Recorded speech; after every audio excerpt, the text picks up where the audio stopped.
Good evening, good evening, good evening. Good evening, everyone. Good evening, good evening, good evening. Good evening, everybody. Good evening, everybody. Um, how are you all doing? How is everybody? How are we all getting on? How is your Sunday going? Are you busy? Are you at work? What are you doing? Um, the weather is quite good though. This bank holiday, although it's not bank holiday for us, but bank holiday is like they call it public holiday, but we don't have public holiday, so it's great. The weather has been good. My lawnmower decided not to play game, but hey, we are where we are. And without wasting your time, we've been doing some series on financial financial literacy, because the truth be say, like I said, the kind of job I do, most times we are seeing a lot of our people when things have gone pear shaped. Basically, sometimes maybe when they need package of care. I don't work with the elderly. I'm not a social worker in adult. I'm not an adult social worker. But however, in management role, you sit on different meetings. So, and most of the meetings I sit on, sometimes I get to sit on meetings where they're discussing package of care, and I tell you, there are some things. Even me, we dey sit down for the meeting. There are things I'm also learning, and there are things it gets me to rethink every time I sit on those meetings. It gets me to start rethinking my life, not just my life, my future. Because yes, they comb through your finances, and they look at all your working life. What do you have? Literally, what you have is what determines the kind of package of care that you get. Of course, it does package of care doesn't necessarily mean that you have to be in a care home. For those of us who live in the Western country, it's not necessarily for you being in a care home, but they look at like the kind of support you want. Even if you want to procure private carers, like in Nigeria now, you can get nurses. Family, your children can employ nurses, or you can employ nurses to look after you while you're old. But the thing is this: why do you want to wait until you get to that stage? Yesterday morning I was talking about pension, advising us on the type of pension, how for those of us who are in the UK. I'm hoping people have started opening. They've actually gone to sign up to the government gateway, which is your HMRC. If you're in the UK, you know what I mean by HMRC. So HMRC account, to see what you have in your pension. Because hey, no let her read the day where you need package of care, make the thing no shock you. Because it go shock you. When you hear it will shock you. You don't want to get to that stage where it will shock you. Okay? Yeah? So please, let us start thinking of our future. You see, with all your £1, $1, $20, $40, those small money where you get $5, whatever dollar it is, yen, euro. You see all those small money where you dey put for, where you dey use left hand, they come out up and down. That money where they use it, they buy chewing gum, sweets, or whatever it is that you are buying with it. You see that money can grow for you. Okay? That money can start growing on your behalf.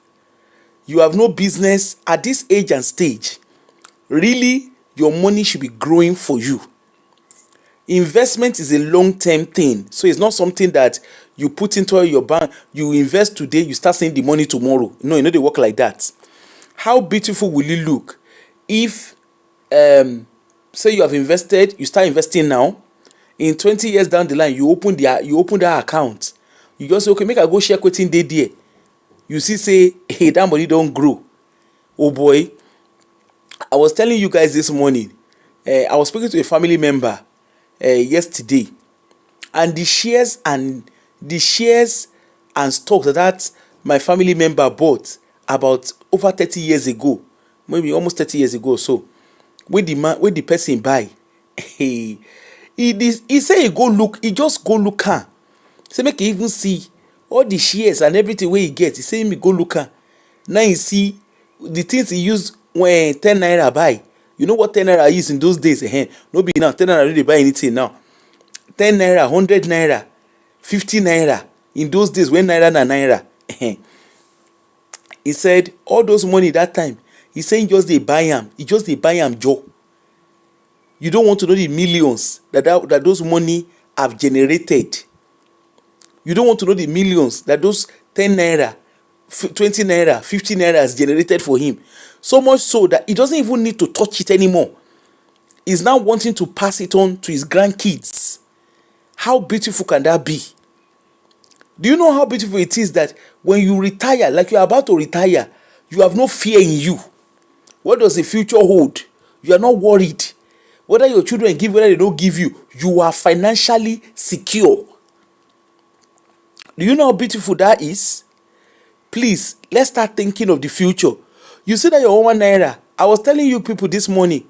Last week, remember, Oni B and Bami, when they were teaching us, they were guiding us. Thoughtful writer, where have you been? I called you several times, you didn't respond. Hope you're good, sis. Those £1. Last week, what's the name? Bami and Oni B, they were guiding us around different ways to save and invest. And Oni B told us about 2 apps for those of us who are in the UK, Plum and Moneybox. That Moneybox, I've not got the hang of it, but Plum, I guess because I have Monzo account, it's very easy for me to use it. That Plum, now so I look am, I just say okay, make I test them. I put £25 inside. I open their ISA stock investment. Now so I carry £25 put for there. I check am, I put it on Monday. I check am. Now I'm sitting down with £51. Yeah, £51. Wait, let me see. Let me be accurate. Yeah, I'm sitting down with £51 2 pence from £25 where I put on Monday. That was Monday the 18th. I just put am inside there. I say make I test am. Now so I put am there. The money dey grow, dey germinate.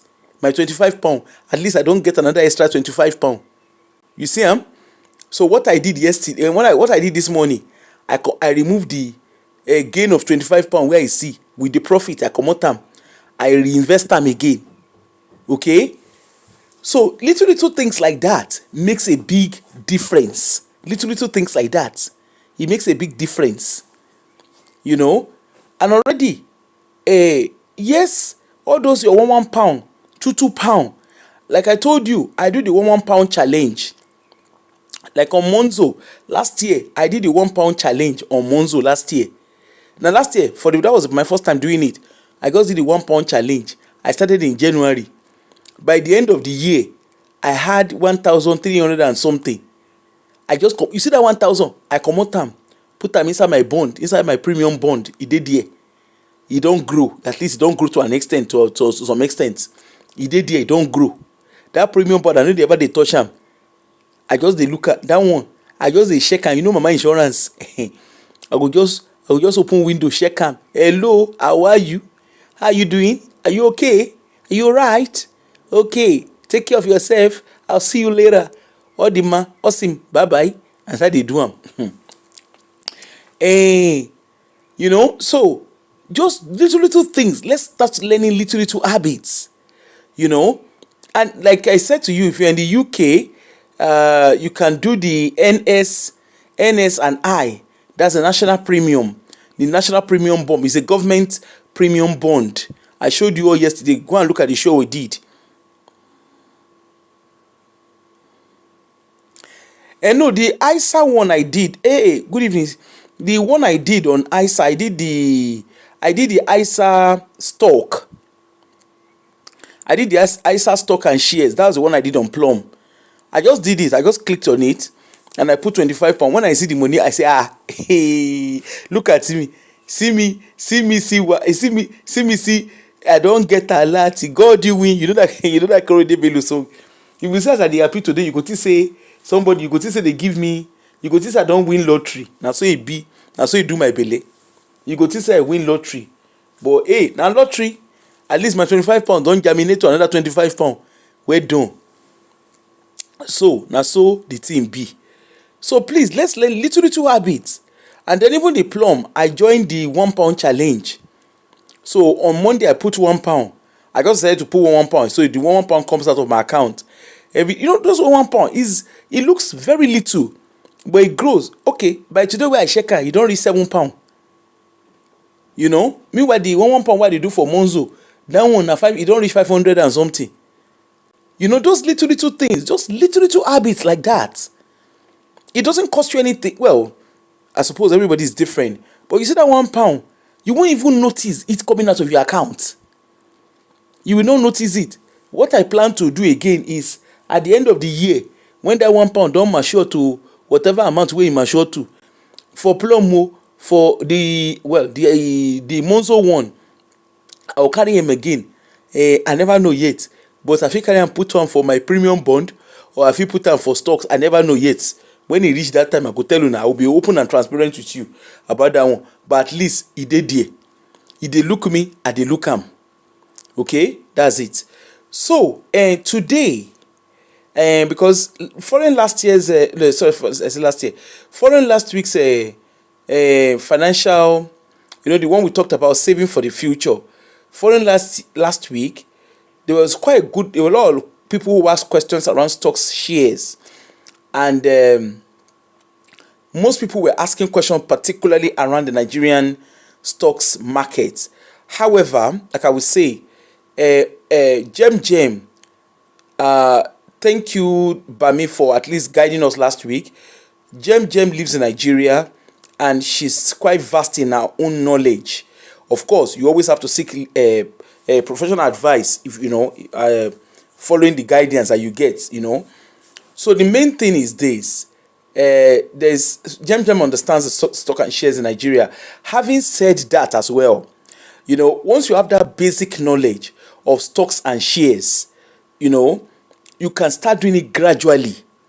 Like those of us who live in the UK, your bank account, if you go into your bank apps, they have stocks and shares there. Okay, don't put a lot of money if you are not sure of what you're doing. Like me, I won't lie to you, the bank stocks and shares is run by BlackRock. Like the one on Monzo is BlackRock that does it. So what I did was, I have always had a Monzo Max account because I do a lot of traveling. So the Max account allows me to do travel insurance. You have no business getting the Max account if you don't need it.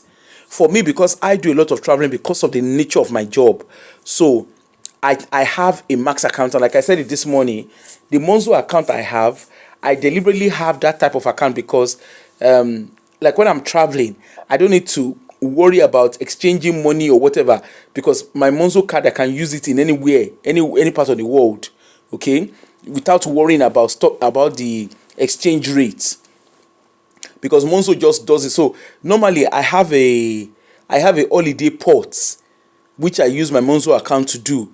So that holiday port, if you use Monzo, even in your normal account, I'm sure your normal account, like I use, I've got Barclays, I've got NatWest and HSBC. They have ports. Most of these apps now, they create like different ports where you can save. They have like different ports. Hold on. They have like different ports where you can save. So for me, I just use the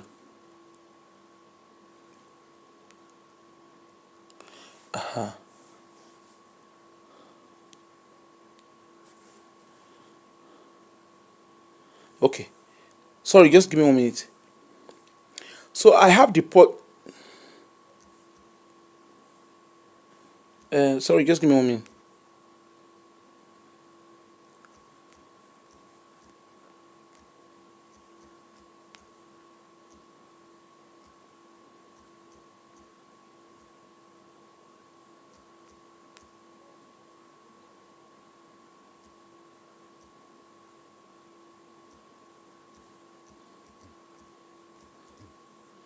Just give me 1 minute too.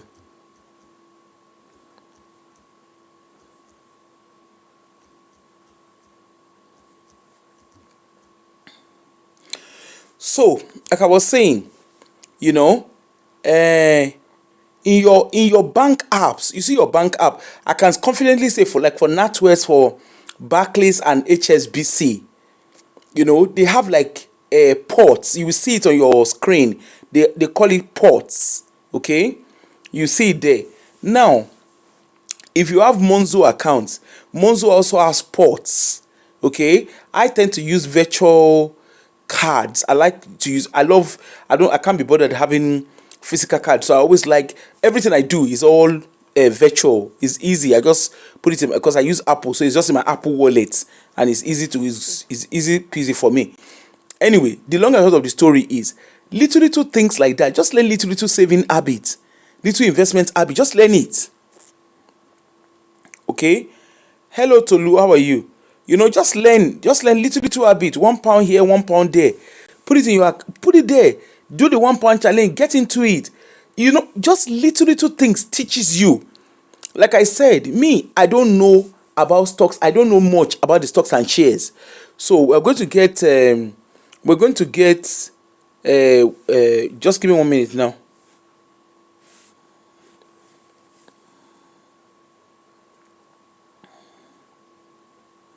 I'm going to get Honeybee. Sorry, just give me 1 minute. I'm trying to call them on because these are the profession. Hi, Honeybee. How are you? Hello, how are you? I'm fine. Sorry. I've been a bit busy. I've literally had to drop my son at his dad. Apologies, everyone. All right, no worries. We just give me 1 minute. I'm just trying to wrap up the intro, and then you guys can talk. Just give me 1 minute. So, like I said, just little habits. Apart from saving, you also need your money to work for you. So let's all. I hope that we are all taking note. Please, let's get our pen and paper. Me, as you see me, so I'm here with my notes because myself, I want to understand the things of the spirit. Okay, when you see the things of the spirit, that stock and shares. Me, I don't understand it. I've always done the premium bond because that's just a convenient one for me. And like the stock and share, like I said, I was so excited. You saw how excited I was this morning. I said I did it. I just put £25. I saw the thing growing. I say wonderful, miraculous. Now, so the thing they do. Of course, I understand that there's risk around it, but there's no harm learning. Nobody is too big to learn. Okay, so please let's learn. Like and share the video. Share it with friends and family. You never can tell. Don't let us be doing. This Christian, what did they do? Nicodemus. You will come, and our people will like to gatekeep. We will come like a thief at the night. Then you now start sending message. Aproko, please can you tell me what you were saying that time? Ask your question. Share it with friends and family. Let all of us grow financially. There is no harm in everybody being financially stable, especially when we get to our old age. Let's be financially stable. Let's get to that stage where money is not a concern. Okay, instead of the money that you are used to go and buy a Louis Vuitton. I'm not saying don't buy designer if that's your kind of thing. I'm not stopping anybody. We are adults. The money you go and use and buy Louis Vuitton, the money you go and use and buy Birkin. Me as a person, I cannot understand how somebody will use how much £40,000, I mean £30,000 to go and buy bag. That bag I will buy. The bag I will use £30,000 to buy. That bag. In short, I will go and hire a special person from Pluto to come and be guiding that bag. Anyway, let me take a step back, and then I've got Honeybee, Jem and Bami. They are the ones that know how to guide. So I think Jem, you are the one leading, right? Yes, good evening. All right. Good evening, Aproko. Good evening. Good evening, Thank you good for evening, having me. sis. Good evening, everyone. Good evening.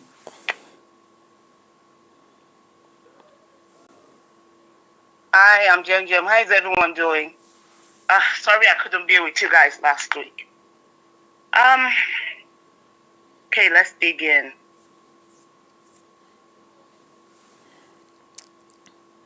I just want everyone to imagine owning a small part of Dangote, GTB, or MTN without starting a business yourself.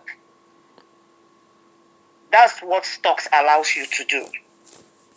So we go into Aproko was asking what stock is. So a stock represents ownership of a company. That is to say, you own part of the company, like let's say a piece of the company.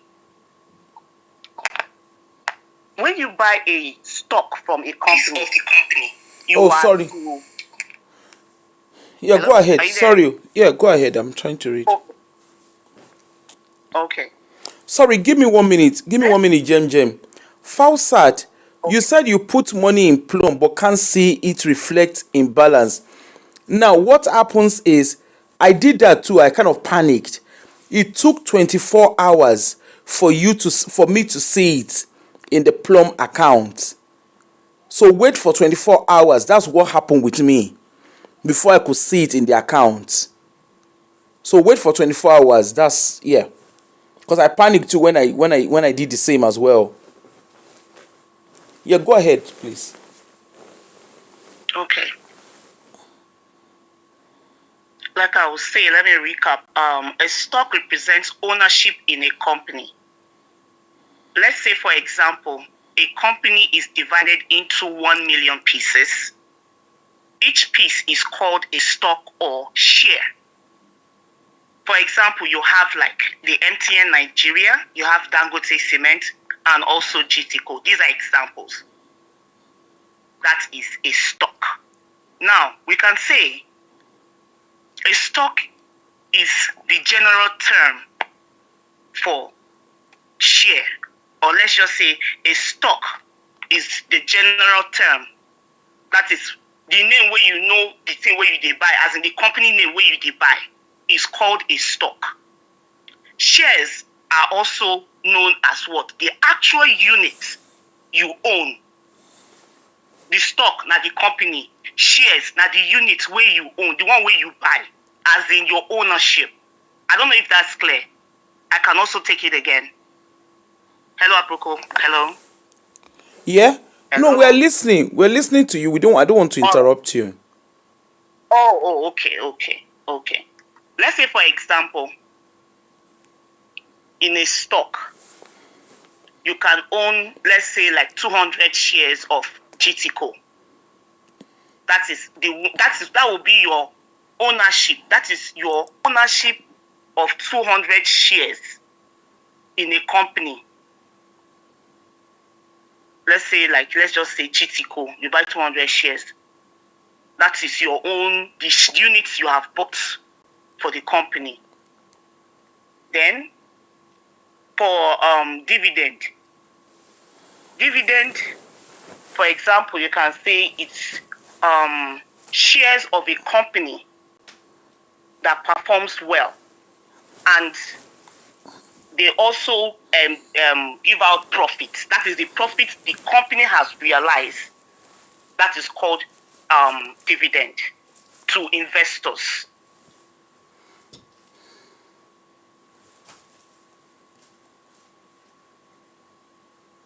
And then there's a difference between dividend and profits.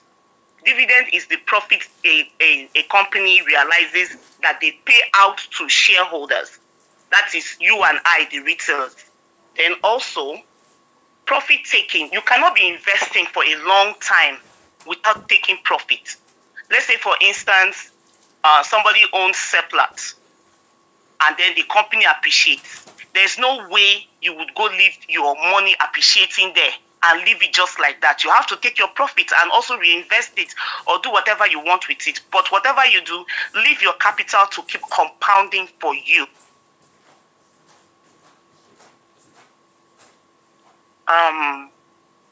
Another thing there is that a lot of people think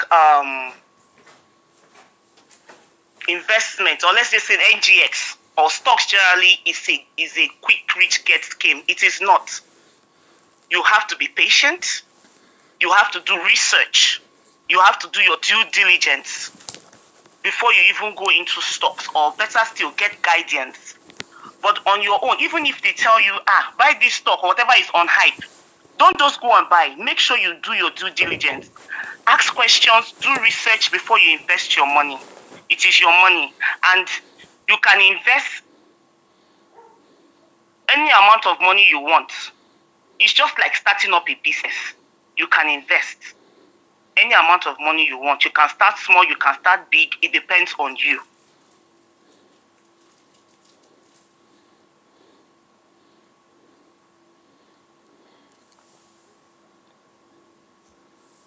Just so you know, there is also risk when it comes to investment. And there's risk in anything we do in life. So just because you put money somewhere is growing does not mean that when the stock is down, you start panicking. You can't panic because it's like market. It goes up and down. So when it's up, you enjoy, you take your profits, you earn, you gain as well. Then when it's down, you just wait for it to come round again for you to earn. So stocks can go up and down. That's why investors should learn before rushing into it. Okay, there's financial growth is not only about earning money, it's also about making your own money work for you. So any small money where you put inside the investment, it will yield for you. So it's not like where you're doing your all this staking for football and all of that. No, NGX is not like that. all right. Your Hold on, is Jem. There's somebody making a statement. Sorry, I'll be reading so that would also help you guys. Somebody, Michael, okay. He says, if GTCO has a total of 100 million outstanding shares and you own 2 million of those shares of GTCO, then technically you own 2% of the company. So I think that person is making a statement, I'm guessing. Come again, sorry, I didn't get that. So somebody, Michael Ho, he said if GTCO has a total of 100 million outstanding shares and you own 2 million of those shares of GTCO, then technically you own 2% of the company. That's the statement that person is making. Then Rafia Oshodi says profit and loss. I don't know. Is that a question? Rafia Oshodi, please be clear. Is that a question that you want her to answer? She says profit and loss. Yes. I don't know what that means. Well, profit and loss depends. It depends on the kind of investor you are. It depends on the kind of investor. What do you what kind mean? of investor are you? I think, Can you explain? Investor? Maybe if you explain the types of investor, maybe that would help. I don't know. Okay. We have different types of investors rather. We have the retail investor. We have So what does a retail institutional investor do? Sorry? What does a retail investor, who are they? What does it mean? Okay. The retail investor, these are like everyday people like you and I. You know, just like how you just go into you register on the platform, you start buying stock. We are like you and I, we are retail investors. Oh, I think Bami explained that to us last week. Yes. Okay. It can be a student, it can be workers, can be business owners.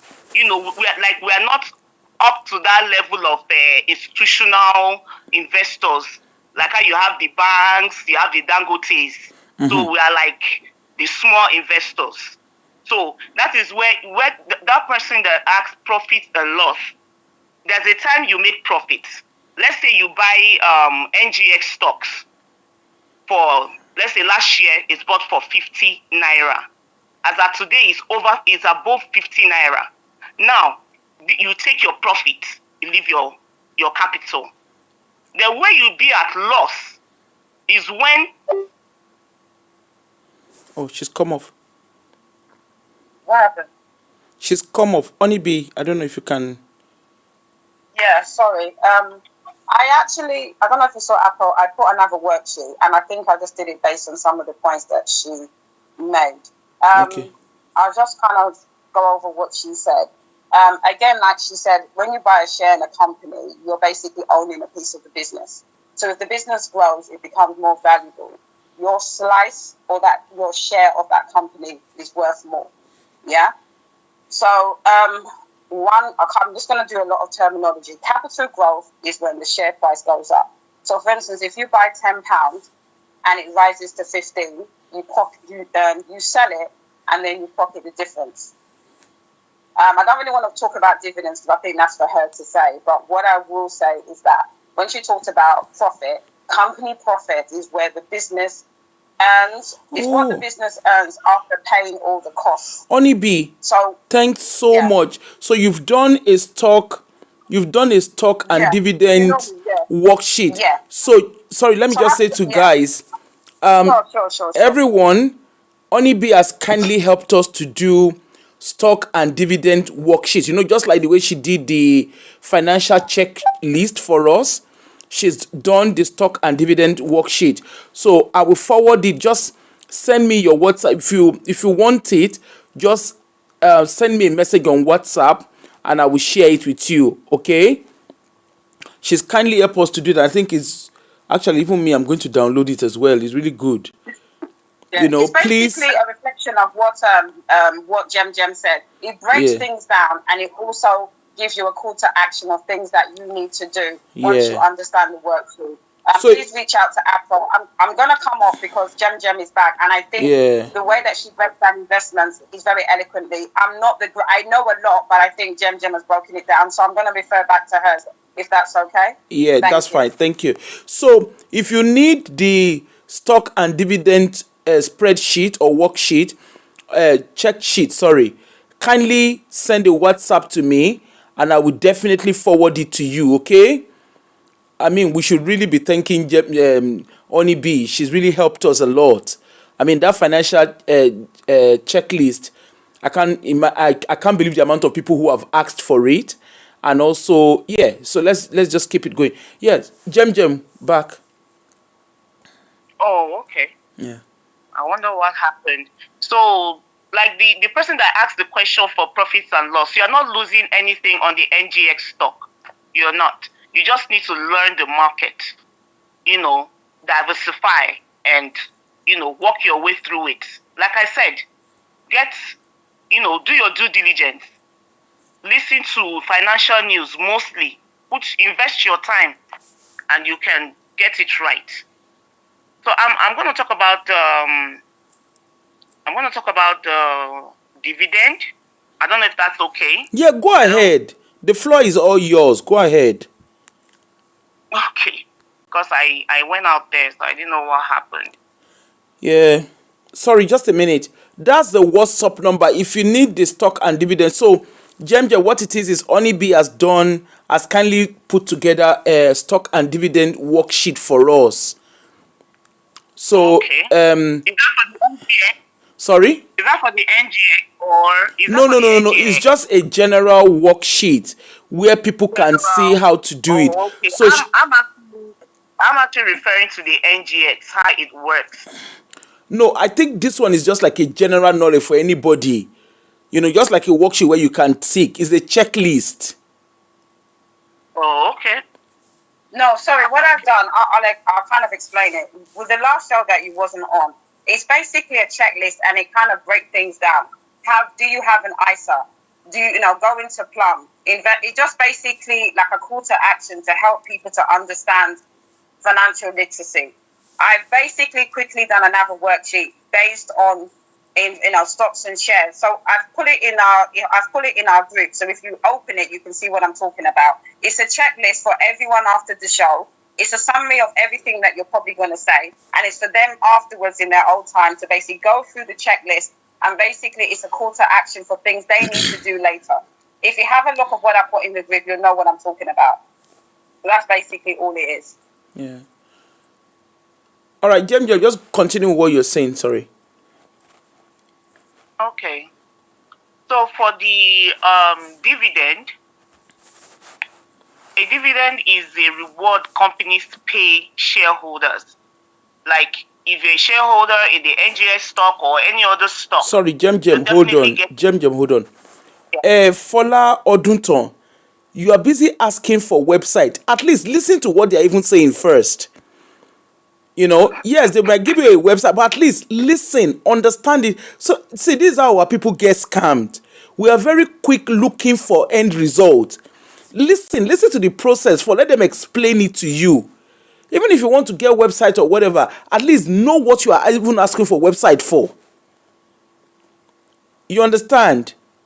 Just let us learn to be calm and go ahead and listen.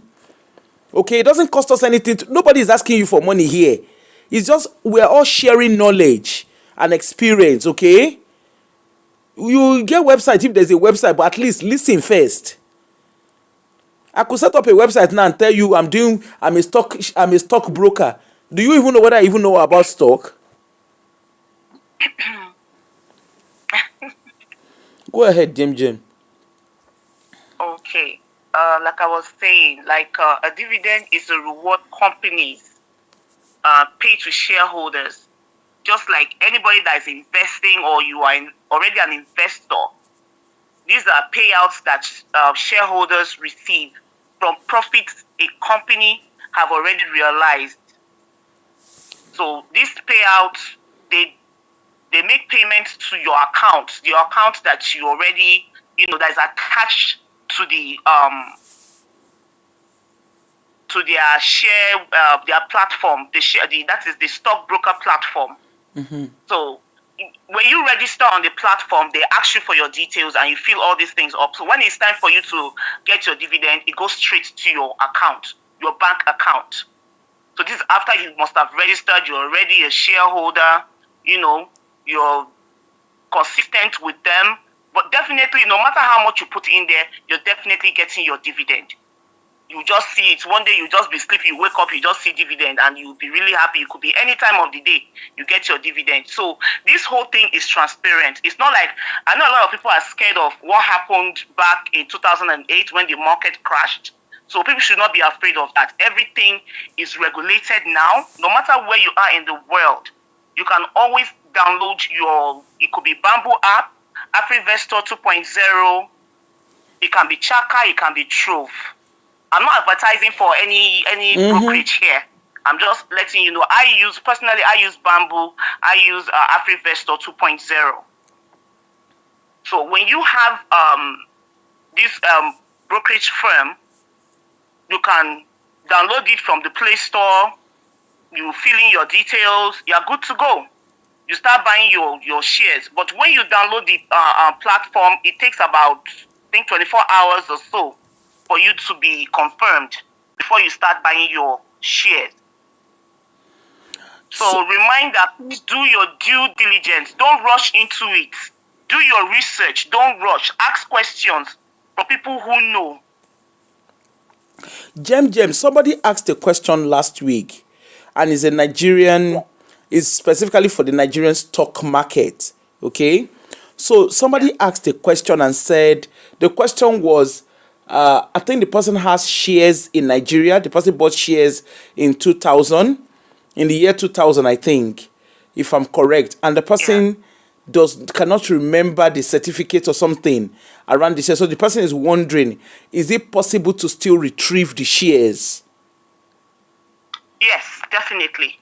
If the person can remember his or her unique number, the CSCS number, or you can just go to the SEC office, you tell them your name, and they retrieve it. It's very simple. Okay. Nothing is lost, nothing is missing. Your money, everything is intact. Okay. So what if the person is in the diaspora and the person wants to access it from the Nigerian system?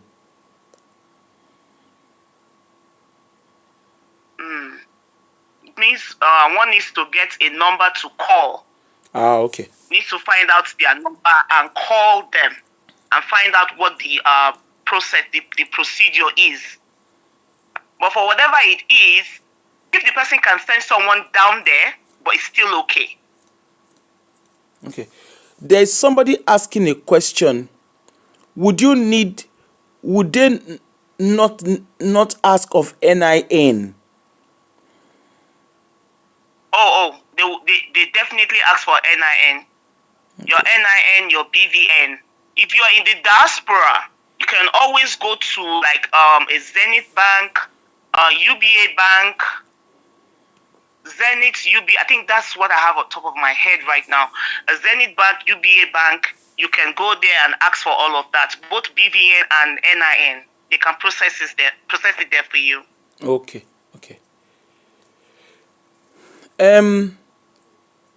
Honey B. Yep. Can you chip in?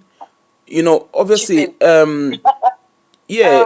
yeah. I mean, both of what she said makes sense. I mean, another way to kind of simplify a dividend is that the company pays you a regular cut of the profits just for being a shareholder. You don't have to do anything. You don't have to sell. And like Jem said, you literally are just catching cruise and you get your dividends all the time. So that's what I would say. For the UK context, there's ISA stock. Yes. Right. One thing I'm going to say is that to get started, I'm talking to the UK massive. Okay. And ISA, personally, I already, like I said before, I would always say maximize your pension contributions. Like Apple has said in many shows, she now does a salary sacrifice in order to top up her pension. Please utilize your pension if you can. If you're self-employed, you can get a SIP. I can't remember what it stands for, but that's for people that are self-employed. And then, like I said before, also, How do you spell the SIP? What do you mean? Is it? It's S-I. I'm gonna say it's SIPP. Let me see if I can do it. SIEP. Yeah, SIPP. Let me see if I can find it. It's basically an abbreviation. So let me see.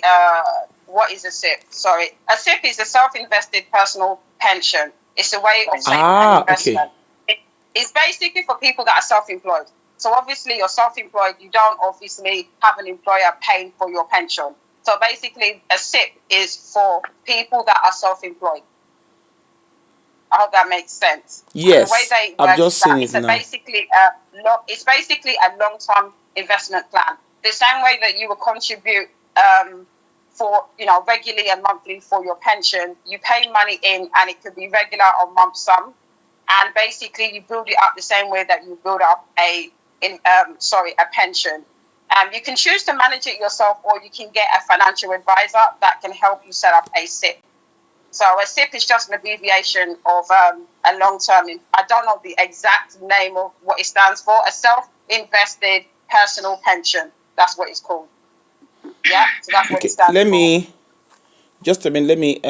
screenshot it and show guys so that they know what it is. Oh yeah, you have a look. But basically, I'm just Google searching it. But SIPP stands for self-invested personal pension, and it's for people that are self-employed.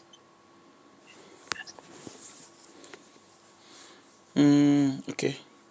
Hold on. Let me just. Okay. Sorry, just a minute. I just want to show people the.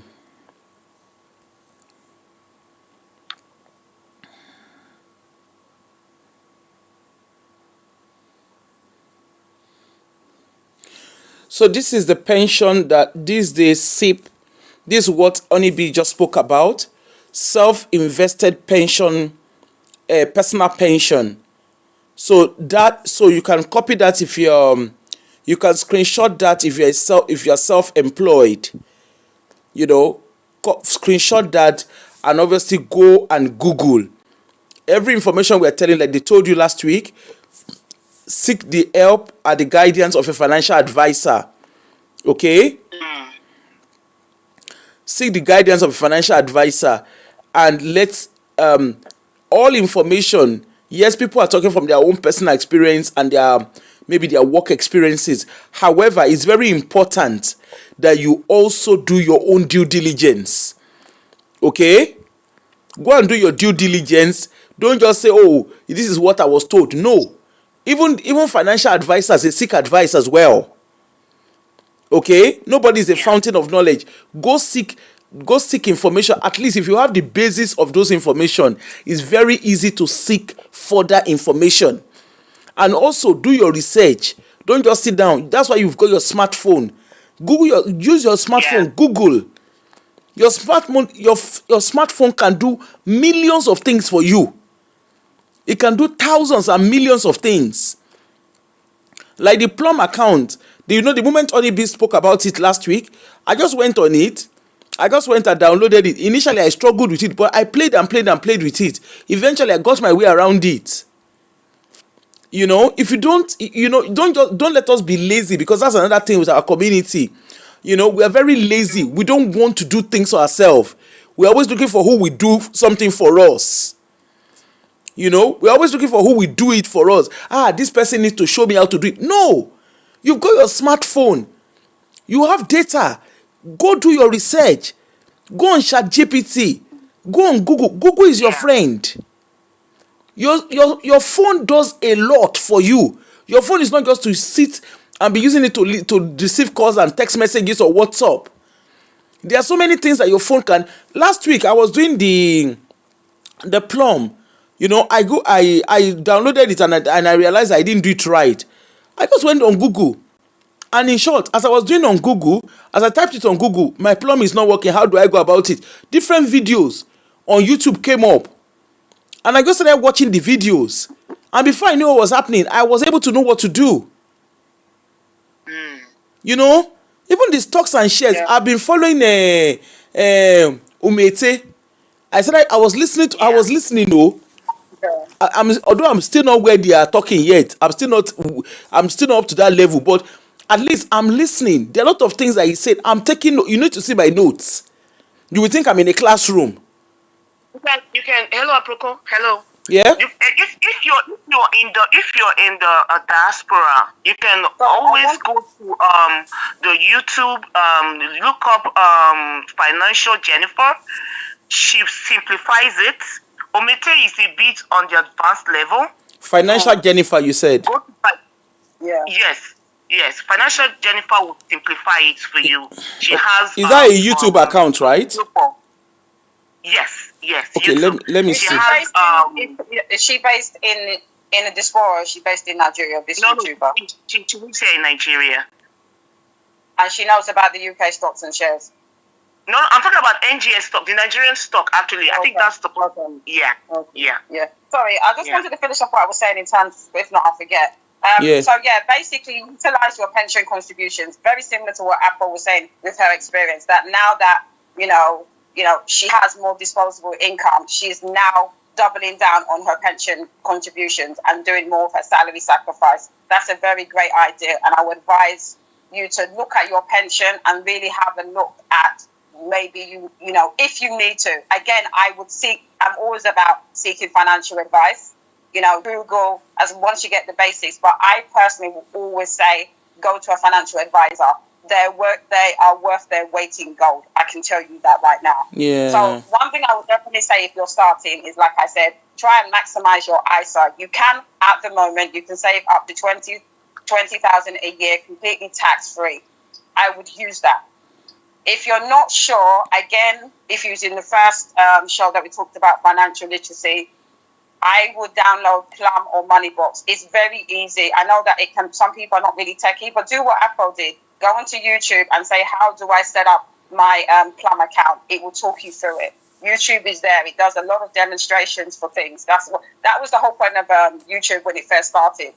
I say this and again, and I'm going to repeat what I said in the last show. If you're someone that's just starting to get into the whole investment thing, I wouldn't pick individual stocks yet. I would implore you to educate yourself and at the same time speak to a financial advisor, and at the same time use Plum, because Plum will basically set up an index fund where you take a tiny piece of hundreds of companies at the same time. it's low risk because if you're spreading it over hundreds of companies. So that's what I would advise if you're a starter. Honey When you B, kind of yeah.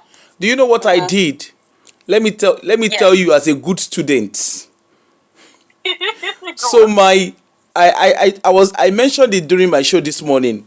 So on my Sure. Monzo account, I Yeah. put aside £25 on my Okay. Monzo account, and I decided to just try that on that was on Sunday, just a Sunday, Okay.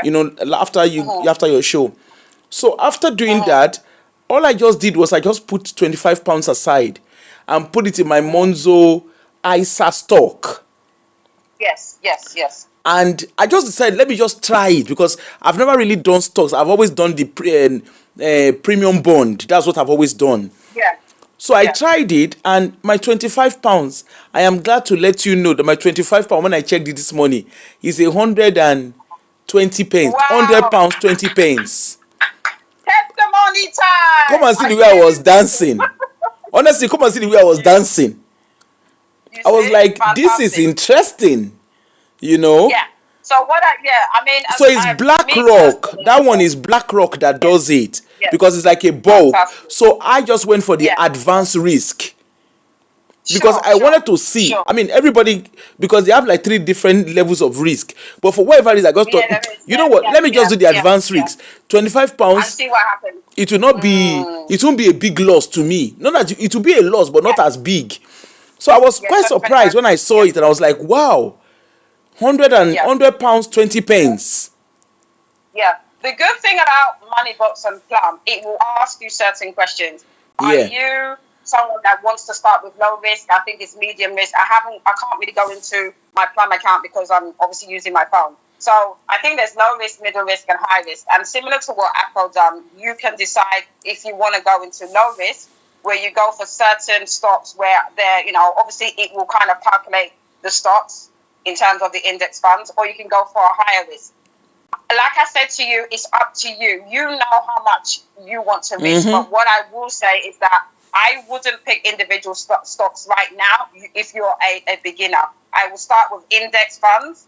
I would basically go into something like Plum or Moneybox and let them, because what they will do is that they will take your £25, for example, and they will buy tiny slices of hundreds of companies. By doing that, you're spreading the risk. And, over hundreds of companies. That's what people start off. Once you have accumulated a lot of experience and you're more educated, then you can start to pick individual stocks.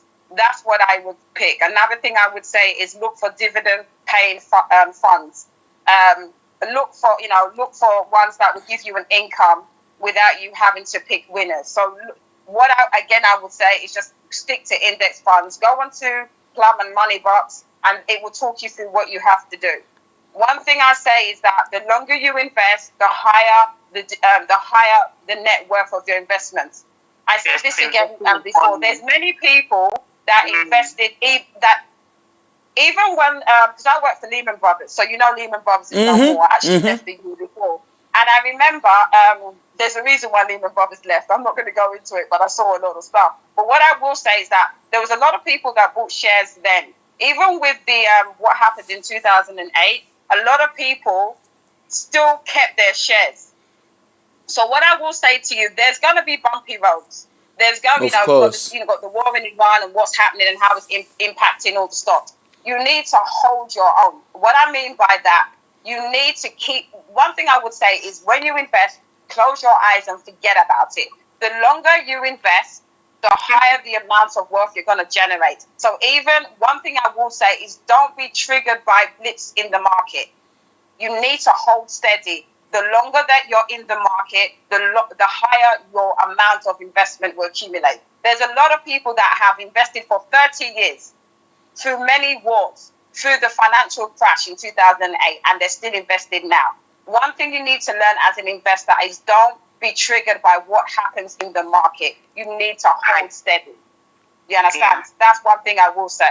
And I'm trying to think what else I'm going to say. So I think that's what I would say. And also what I would say is that please text Afro in terms of downloading the worksheet. That is basically a summary of what I think Jem has said mostly, and that will help you in terms of things that you need to do next. I would definitely say to you, please educate yourself, whether you want to follow certain YouTubers, but like I said, be very careful with these YouTubers. I would personally, and I will always go back to my voice of reason, go to a financial advisor.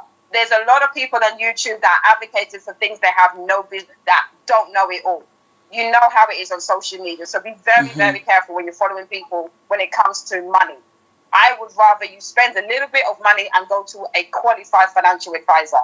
But if you choose to, be very careful and don't invest what you cannot afford to lose. Start off with £25 like Afro and see where it takes you. And then put maybe another 50 and then 100. Start small and steady. Do not make the mistake of hearing that, someone tells you about one stock and you now invest £10,000. I wouldn't advise you to do that. Slow and steady. See how the stocks, put £25 to start off with and see where it goes from there. That's what I would say. Yeah, I'll give it back to Apple, but that's all I have to say. Thank you. Thanks so much. I think this question, Jem, there's a question for you. Somebody is asking Lisa, she says, how can I download a broker platform for NGX stocks? Okay. You can go to your Play Store or Apple Store. Then you look up Bamboo or AfriVestor 2.0. I take it again. AfriVestor 2.0. You download it, then you can follow the prompts and fill up your details, and then you're good to go. Lisa, did you get that? Can you type so that we know that you have gotten that?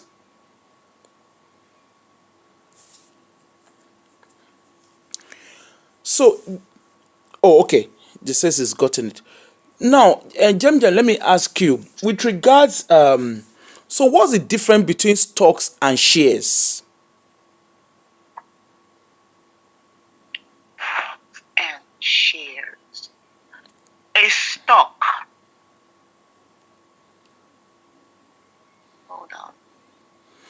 Hold on, Jem. See, if you go on YouTube will guide you about Plum. Just go on YouTube, it will guide you. It's very easy to do. Just go on YouTube, it will guide you. Just take your time to do it. It will guide you on YouTube. And another thing I wanted to say about Plum, sorry, Jem, to quickly interject, is that actually a lot of these, I know that Plum, I could be wrong, but I know that Plum even has a YouTube channel. Maybe for people that have issues with that's true, because that was where I saw it. Yeah. So what I would say that you should do, Lisa, is it Lisa? That I would search for Plum. It's Wena. Agbowena. Sorry, apologies. I would search for Plum in YouTube, go to their platform, and then basically see if they've got any videos about how to set up your account, how to set up the direct debit and things like that. So see if you can search for Plum itself. Thank you. Because that was where I got, it was when I was searching on how to use, I just got their website, they have YouTube, and I followed step by step. It was very simple. Yeah, that makes sense. Michael 2, Jem, I think Michael 2 is helping us to answer here. Thank you, Michael. He says stocks equals shares equals equity. Basically the same thing and used interchangeably. Thank you, Michael, for that. Is that, yeah. Okay. Hello, Aproko, how are you? You this bam bam. You this bammy. Oh yeah. Hello, everybody. You are all doing a great job. Oh yeah, we need your voice. Our audience, how are we all doing today? We need your voice. Oh yeah, Bami, come and put your own voice. Fantastic. So, let me start based on the last thing that was said, shares, stock. So, the perfect example I can give that will drive the go home is when you have a pizza When you have a pizza, you have a very massive circular, conventionally, before somebody tell me that there are different shapes of pizza. So conventionally, you have pizza is in a circular form, isn't it? And then each of this, so the whole of that pizza, that is what is the stock, what the company is got. Then each of the slices, they are what are known as shares.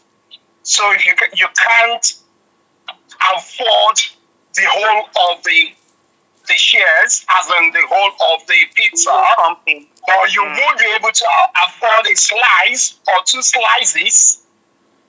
So those slices you are actually affording or acquiring. That is you acquiring the shares of the stock of a company. Right. I hope we're actually there now, because, and as somebody said in the comment section, truly, people use them interchangeably. But in the real sense, what it is, as Jem had initially alluded to, that that portion that you acquire is what is the shares, and I'll use the word loosely again, the sum total of what the company is got. That is what is the stock. So you're actually a shareholder in a company. So depending on the units that you acquire, makes it a bit clearer. Or is there any apropos, is there any question in the comment section, or do you want me to explain it any further, apropos, or anybody else, please? Sorry, can I just interject? Because I think for me, when I hear of stocks, it's an American term. In the UK, we tend to say shares. I don't know if that is correct. Yeah. But I think you're right. They're interchangeable because they both mean a unit of the ownership of a company. That's all it means. No. Okay, so stock, like I said, stock in the real sense, that's what they call this got. The company's got. That's the bulk of what the company's got. That's what the stock is. But what you, as an individual, you are acquiring is the shares. Because you actually become a shareholder in that company. Okay. So that's what it is. Okay. And like I said, people tend to use it interchangeably, but not necessarily because of geographical differences between the US and what's it called, the United Kingdom, or Britain, to be either Britain or England, to be more specific, because that's where the disparity actually comes into play, whereby the Americans tend to prove what's it called, superiority in terms of they want to do their thing. Okay, I have a question. Okay. Okay, go on, please. Okay, I have a question, and I think this was a question that has always come to my mind when they talk about it. So, let me understand, and I'm guessing I'm asking for quite a lot of people. So, is it a case of the more shares I buy, the more dividends I can generate? The more profit I can generate. Yes. Yes.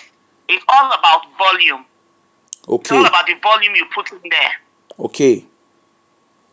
Yeah, because the thing is that the more units you buy of the company, the more shares. Okay, I can hear you now. Yeah, I was gonna. Sorry, you went off there. I went off. Sorry, were you asking about the quantity of shares you get and talking about dividends? No. Okay. Hold on, Bami, just hold on. So what it is I was asking, is it about the more shares I buy, the more profit I can make? Is that what it is? Yes. Yes. And profit is a different word entirely. I could tell, yes, in the what's it called, nil term or so, the word profit came into being.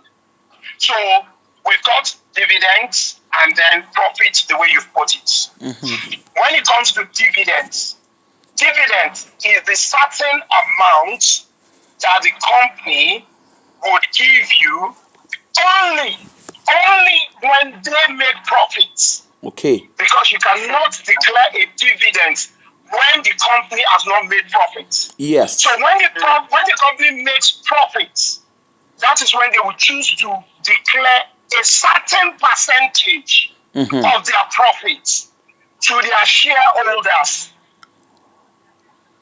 as dividends. Okay. So that's clear now. So I'll quickly answer that bit. And I'll now go back to the bit of profit. So the more units you acquire, the more the number of, the more the dividends you get. So for instance, let's say MTN. Let's say MTN declares 10 naira per share. So if units of MTN, you would be getting 10,000 naira as your dividends. Sorry, we didn't hear And you. if you've got Bami, you broke okay, there. Can you hear me? Can you hear me? All right, you Can need to hear me repeat now? yourself. Yeah, we can hear you, but repeat yourself, please. Okay, I will do that. I will. So what I'm saying is this. For instance, MTN declares 10 naira per shares. So if they declare 10 naira per shares and you, apropos, you've got 100 units. So when they pay you your dividends, what you would get is 1,000 naira because you have got 100 units. Whereas Honeybee, if Honeybee has got 1,000 units of MTN, Honeybee would get 10,000 naira. So Okay. the more the quantity of shares that you actually acquire or you possess, the more your dividends when the company actually makes profits. Okay. So that's that. Sorry, go on. You're I about to was say going to something. give a disclaimer because I think I just want to put a disclaimer and clear Disclaimer? some confusion. Can you hear me? Yes. Okay, I was going to say that a company can make profit and still not pay a dividend. A dividend is a portion of the profit where a company chooses to pay out to the shareholders. They can keep the money to expand. They don't necessarily have to pay a dividend. I'm just putting it out there as a disclaimer. Honeybee. No, guys, don't let us argue. Wait, guys, let us so that because people need to learn. So let's have I'm just clarity. putting it as a disclaimer, as in there are companies that can make a profit and still not pay dividends. So a dividend is, yes, a profit when the company chooses to pay the shareholders. I'm just putting it out there. And there are companies that will even, please let me finish, Bami. A company can even pay a dividend even when the profit is thin or there's no profit at all. Okay. Honeybee. Now hold on, guys. Hold on. Bami, Honeybee. guys, hold on. Please. Let's speak in one voice. Can I quickly say this, please? Can you guys let's speak with one voice? Please, let's speak with one voice. Please, can I quickly say this? Honeybee, like I said initially, that the dividends, it's what the company declares that it is in their power to declare what dividend they choose to give. Right. And when they do not, wait, can I finish now? Can I finish now, please, Honeybee, please? Guys, please. I don't want it to be argument. Bami, hold on. Bami, please.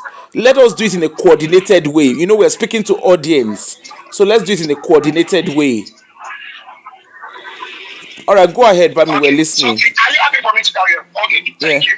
So, it is up to the company for them to declare dividends to their shareholders or they do what they call, they retain their earning. And like I said earlier on, that is a percentage they choose to give, to declare. So when the stocks and shares, what you would hear people say is, you hear people say EPS, and I'll tell you what EPS is. EPS is earning per shares. So, for instance, the MTN I gave example of, and this is just an example again.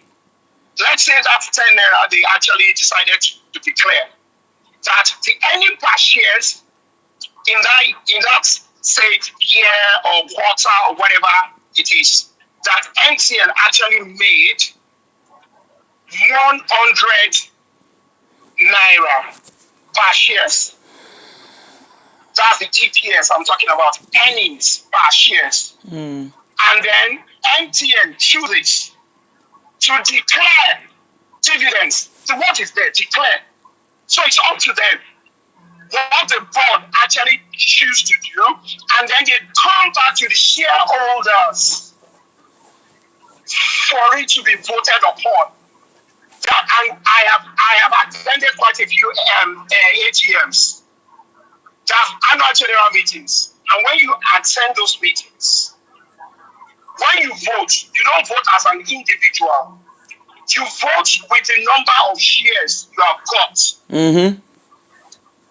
So it's your number of shares that speaks that, okay, I agree that this dividend is okay as declared and should be paid to investors. So in the case of MTN that I gave the example earlier on, what that means is MTN has chosen to retain 90% of their earnings per shares, which is 90 naira. And they decided to pay their shareholders 10 naira.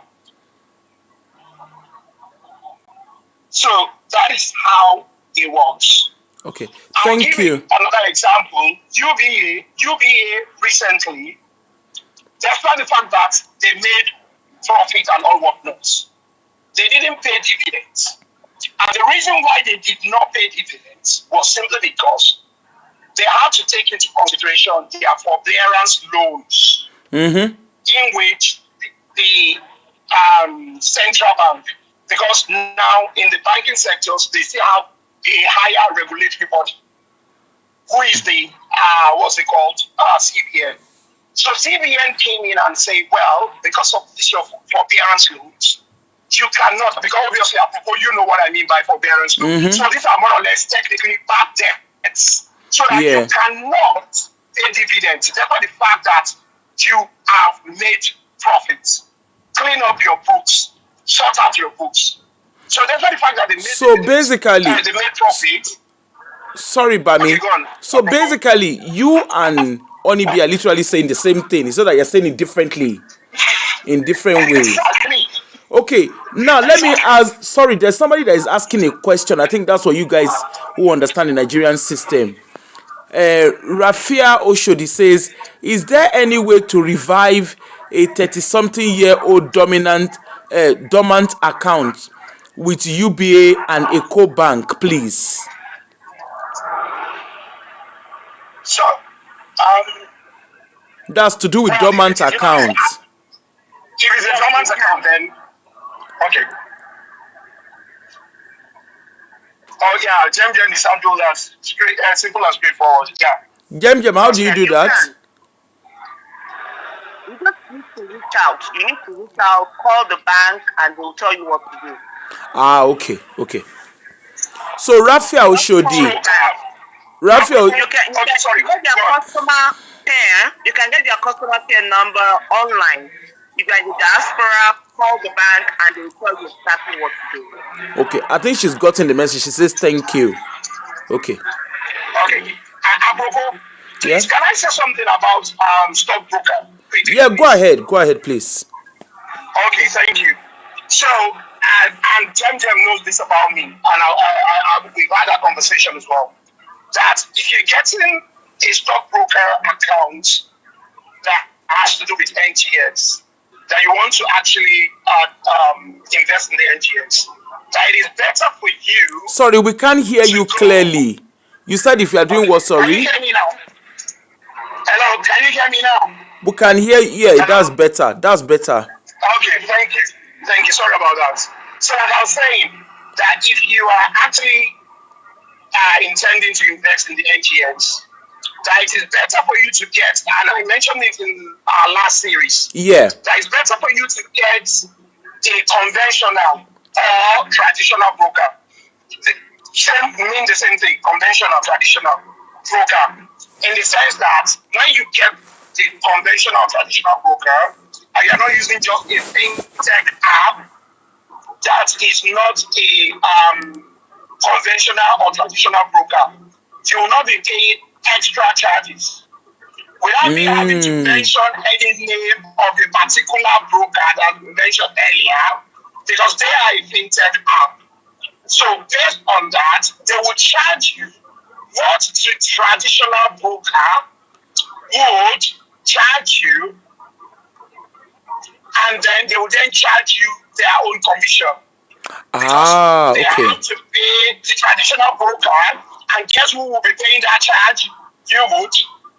And then they need to make their profits as well, because they are a fintech app. They are not a charitable organization. They are actually an organization that is actually out there for profits. So therefore, they will then still charge you to make their profits.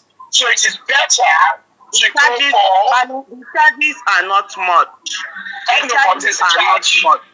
But yes, It's what is not the charge? Yes, but there's a charge. I'm just putting it out there. Yes, but there's a charge, isn't it? There's a charge. So I'm just putting it out there that there's a charge. Ben, So because if we're saying there's no that the charges isn't much, we are now looking at it. Why should I have to pay a fintech app that after paying them, that could actually pay directly to a traditional broker or a conventional broker? So, but there's a charge. That's the point. I'm only just putting it out there that there's a charge. I'm not concentrating on the amount. I'm only saying it that there's a charge. Okay. So you'll be paying more or less once. They will definitely be a charge. You're using their app. They'll just like when you're using a banking app, there will always be a charge. Okay. Now, Bami, please, can you? Traditional brokers. You know what, guys? Okay, sorry. Whoever is not speaking, can they mute so that the noise? There's noise coming from the background of I don't know who's. Bami, check your background. It's really noisy. Bami, your background is very noisy. Okay. I can mute there. I can mute. Okay. Now, oh, okay. Now let's come back because let's come back. I get the whole thing around charges, even here, because the one I did with what's it called? The one I did with Monzo, BlackRock is the one that does the broking. There is a stockbroker, and I think you pay $14.99 or whatever it is. I can't remember whatever it is. I had to pay, but I think I didn't have to pay because it's inclusive of because my Monzo account, I have a max account. That's the highest subscription of it. Just because like I said, I use it for travel insurance. Now, I have a question. Again, based on stock, because I don't want us to lose that conversation around it. So, let me come back as a beginner. And this is for you, Jem or Onibi. As a beginner, I have never done stocks and shares before. And I want to go into stocks and shares. How do I start? For me, like I said to you before, if you're a beginner, I would personally, like I said to you, utilize the pension, utilize your ISAs. What I would personally, this is about the UK. For me, if you're asking me, a friend came to me and said exactly what you said.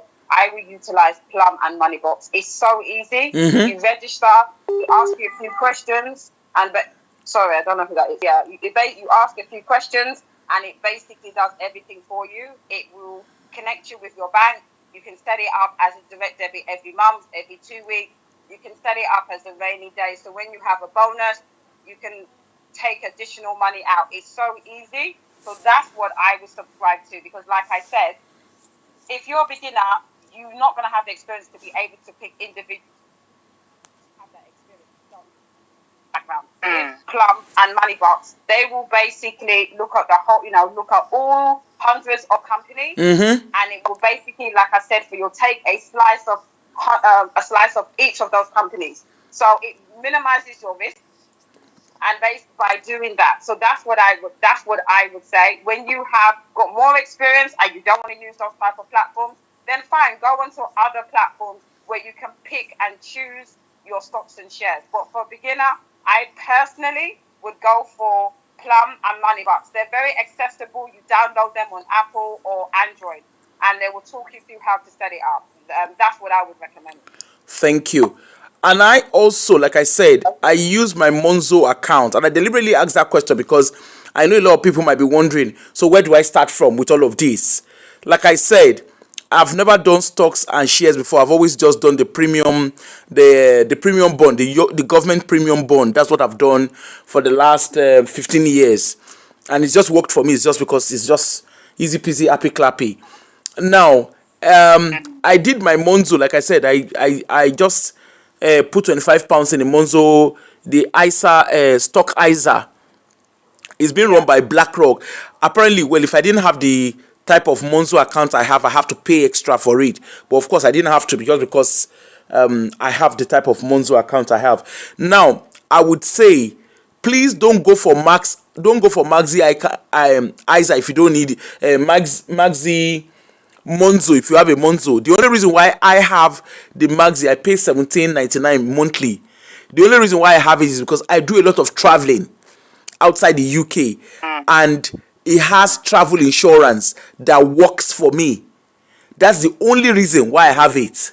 Because sometimes, people get tempted and start subscribing for what they don't need. Okay, I do a lot of traveling. It does my home insurance. It does a lot of things. So that's why I have the Maxi Monzo account. I have no business having it if I do not travel. So if you're not traveling, you don't need to spend that extra money that you don't need. Now, I just did the £25. I put it there, and it's BlackRock. They tell you that BlackRock is the one that runs it. They've got minimum risk, medium risk, and there are questions that they will ask you. I went for the advanced risk just because I don't mind. I mean, I use £25 just for me to see as a first timer.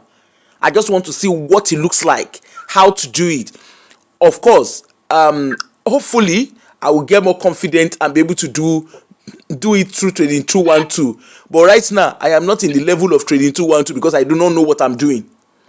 Okay? Sorry, can I just mention something? I want to touch up on something. Sorry, can I just mention something? Hello, honey babe. Sorry. Hello, I want to touch up what you said on dividend.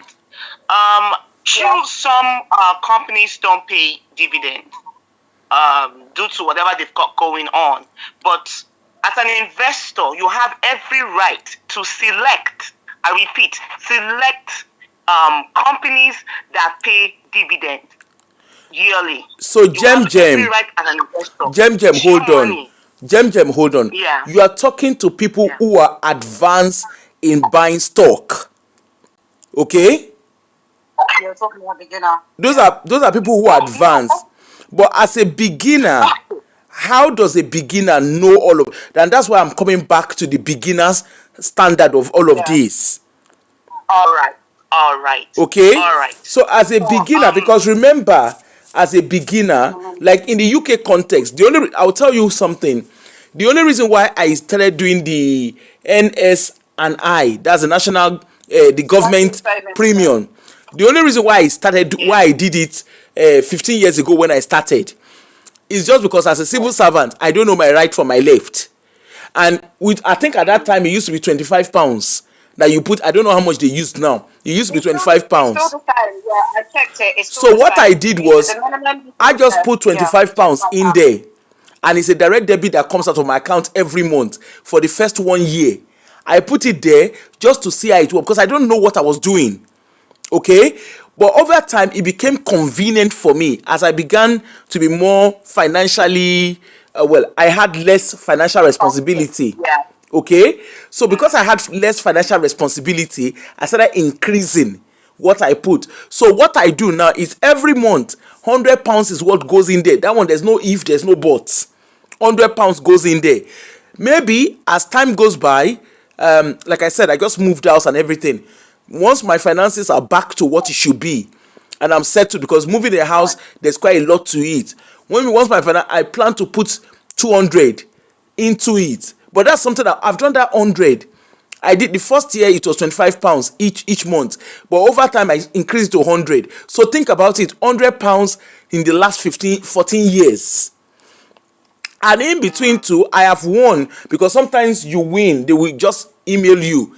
I've won 5,000. I have won, I think the highest I've ever won is a 7,000. That's the highest I've ever won. And the lowest I've ever won is £200.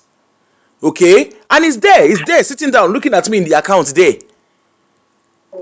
Okay, and over time, when I became more financially comfortable, I decided to increase my pension.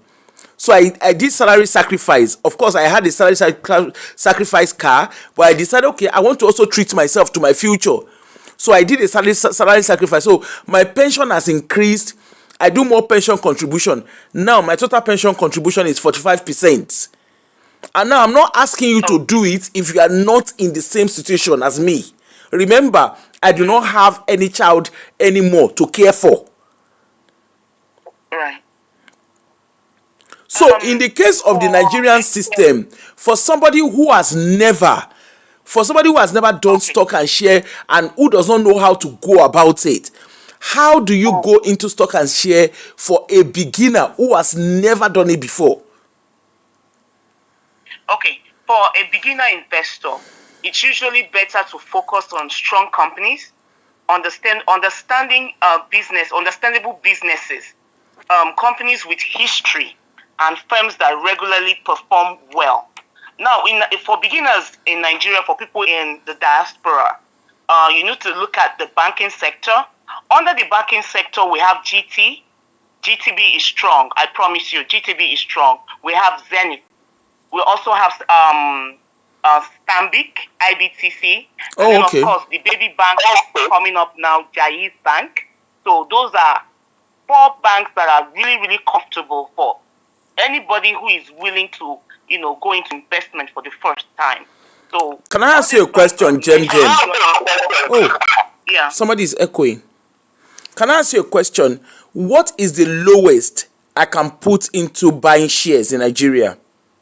For someone who lives in Nigeria, what's the lowest amount they can put into shares?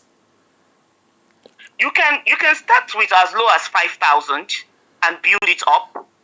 5,000 what? 5,000 naira. Okay. Yeah, 5,000 naira, 10,000 naira. You be consistent with it. If you're not sure, if you're like taking baby steps, you start with 5K, 10K, or if you have 100,000, you can diversify and buy different strong stocks. So that 5,000, can I ask? That 5,000, is it every month? Is it every day? Is it every week? How does it work? No, as you wish. As you wish. No, but if you are guiding a beginner, hold on. Let's take it step by. If you are guiding a beginner, would you advise a beginner to? I'm just trying to for those, let's think about a 5-year-old who doesn't understand what we're saying. Okay, so right. For instance, I am a beginner. I have never done shares before. I have no clue how it works, and I want to go into it.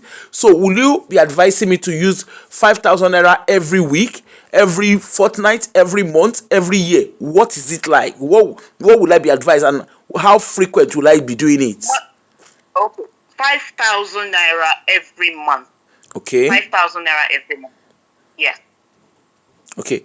So with Jem, can I ask a question? I think for me, a lot of people, as much as you say what you said, they may not have the aptitude to research those stocks or those banks.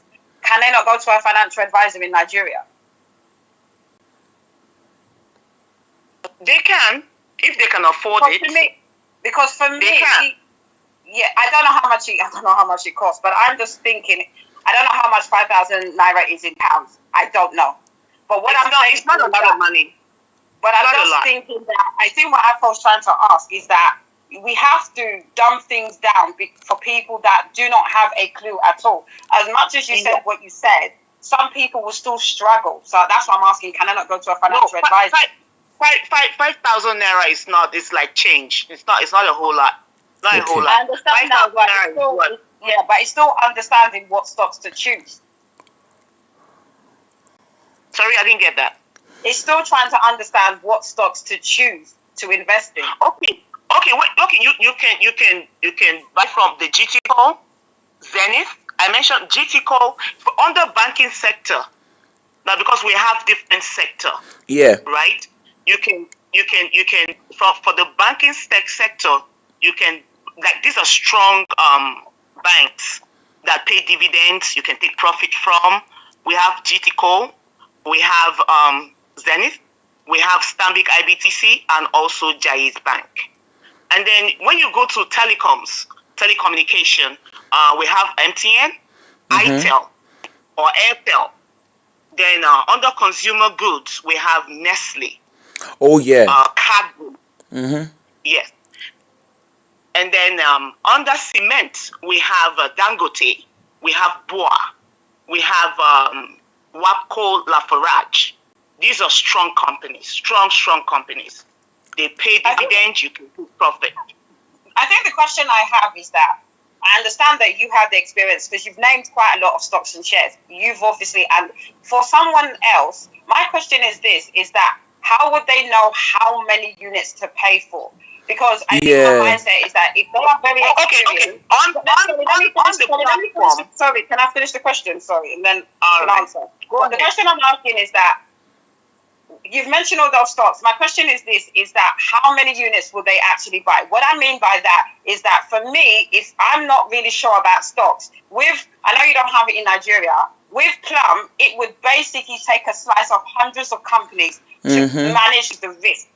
Because as much as you're saying something can hit the Nigerian banking sector tomorrow. And then if someone's invested all their stocks and shares into the banking sector, poof, it's gone. My question is this, is how much should they invest? How much should they diversify in stocks in order to balance the risk? Okay. Yeah, that's a good question, yeah. When like now, you said how many units and all of that. As long as you're using the platform is going to regulate it. Whatever amount you put in there, it's going to regulate it. You mean the trading, you mean the fintech platform? Exactly. It will, the moment you you can you put X amount of money and it could let you buy or it could send it back to you. Okay. Yes. It's regulated. It's really transparent. It's transparent. You put X amount of money in there. Okay, I want to buy so unit. Everything is just like the way you have it on your Plum. Everything is there. You just put your X amount of money and then you're good to go. Okay. And then she said something about risk. Of course, we're all risk takers. Yeah. In this life, we're going to take risk at some point. I think. So I just set up. Sorry, Oni, Jem. What Oni B was saying, like I said this morning, and I was also saying again this evening. Now, when I wanted to do the stock ISA, so there's something called stock ISA here, okay? And I wanted to do it. So what I did was I decided to put 25 pounds, okay? And of course, I did it through a Monzo account. Now, I didn't have to do much. All that Monzo, before I could even put that 25 pounds, they listed 3 categories of risk to me. And they explained the type of risk that each one is. So the medium risk, the very low risk, they explained what it was. The second risk, they explained it. The third one, they explained it.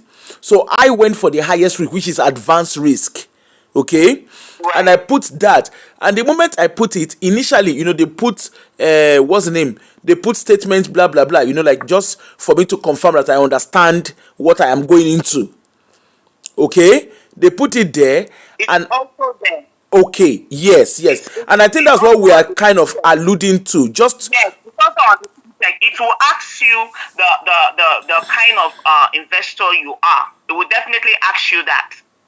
A lot of people settle for classic. There's something called classic on the platform. So it will actually, exactly what you've explained. so is this fintech on do the same. Bamboo? Yes, it's on Bamboo. It's on AfriVestor 2.0. It's there. So there is sorry, just to answer, hold on, sorry. please, guys. So just to answer, Yeah. there are two apps, and from what Jem is describing, it looks like our own kind of equivalent of app. So there's the Bamboo, Yes. there's the Afri Venture, right? AfriVestor. AfriVestor. AfriVestor 2.1. So I think it's almost like ours, but in an equivalent. That's a Nigerian one in equivalent of what we do here. Yeah. Yes. Yeah, Onibi, go ahead. So okay,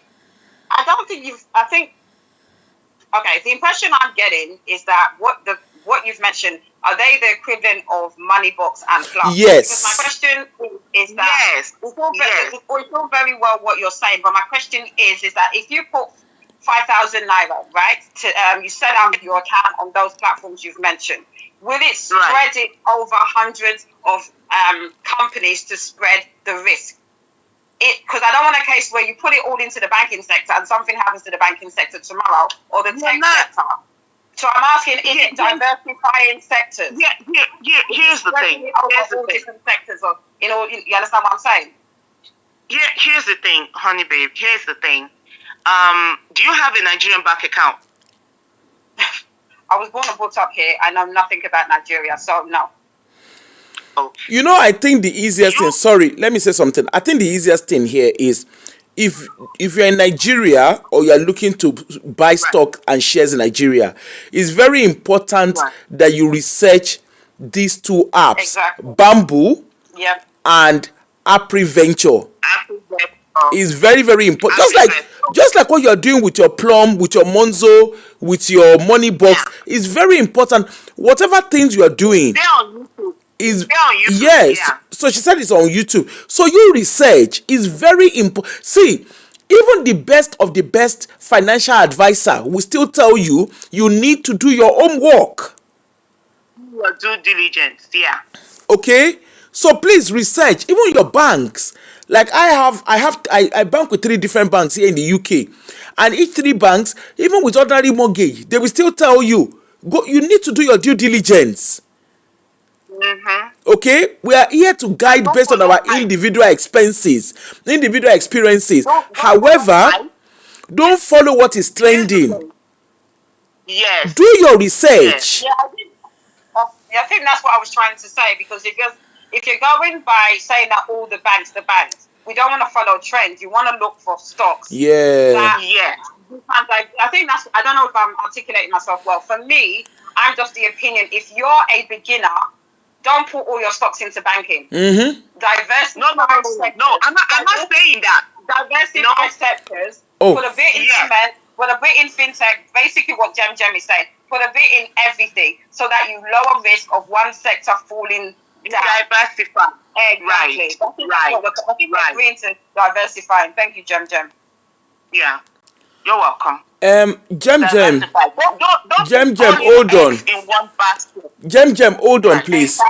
Somebody is asking, can you please give spelling of the apps? So I'm guessing they want you to spell. So Bamboo, is it? How do you spell Bamboo, please? BAMBOO. That's Bamboo. BAMBOO. Bamboo. Did you guys get that? BAMBOO. Yeah. Osas, did you get that? I'll put it in the chat. What's the other one, sis? I'll put it in the chat. AfriVestor. That's AFRIN. Slow it down. Sorry. Start again, please. Sorry.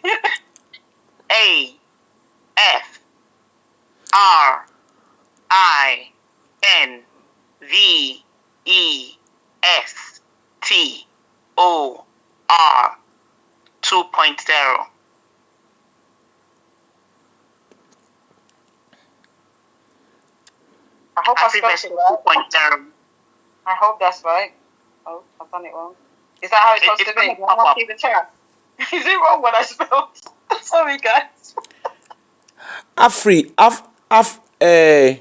Apple, Frida, Romeo, India, November.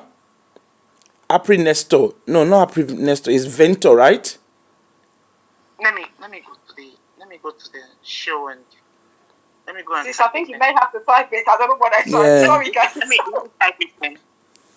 Hold on.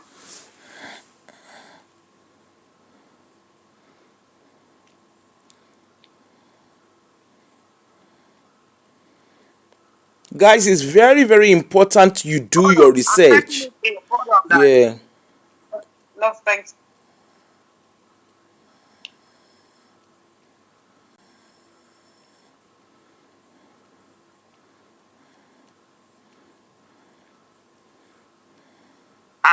Have you seen it? It's there. Yeah, we've seen it now. Oh, thank you. Jem has typed it out.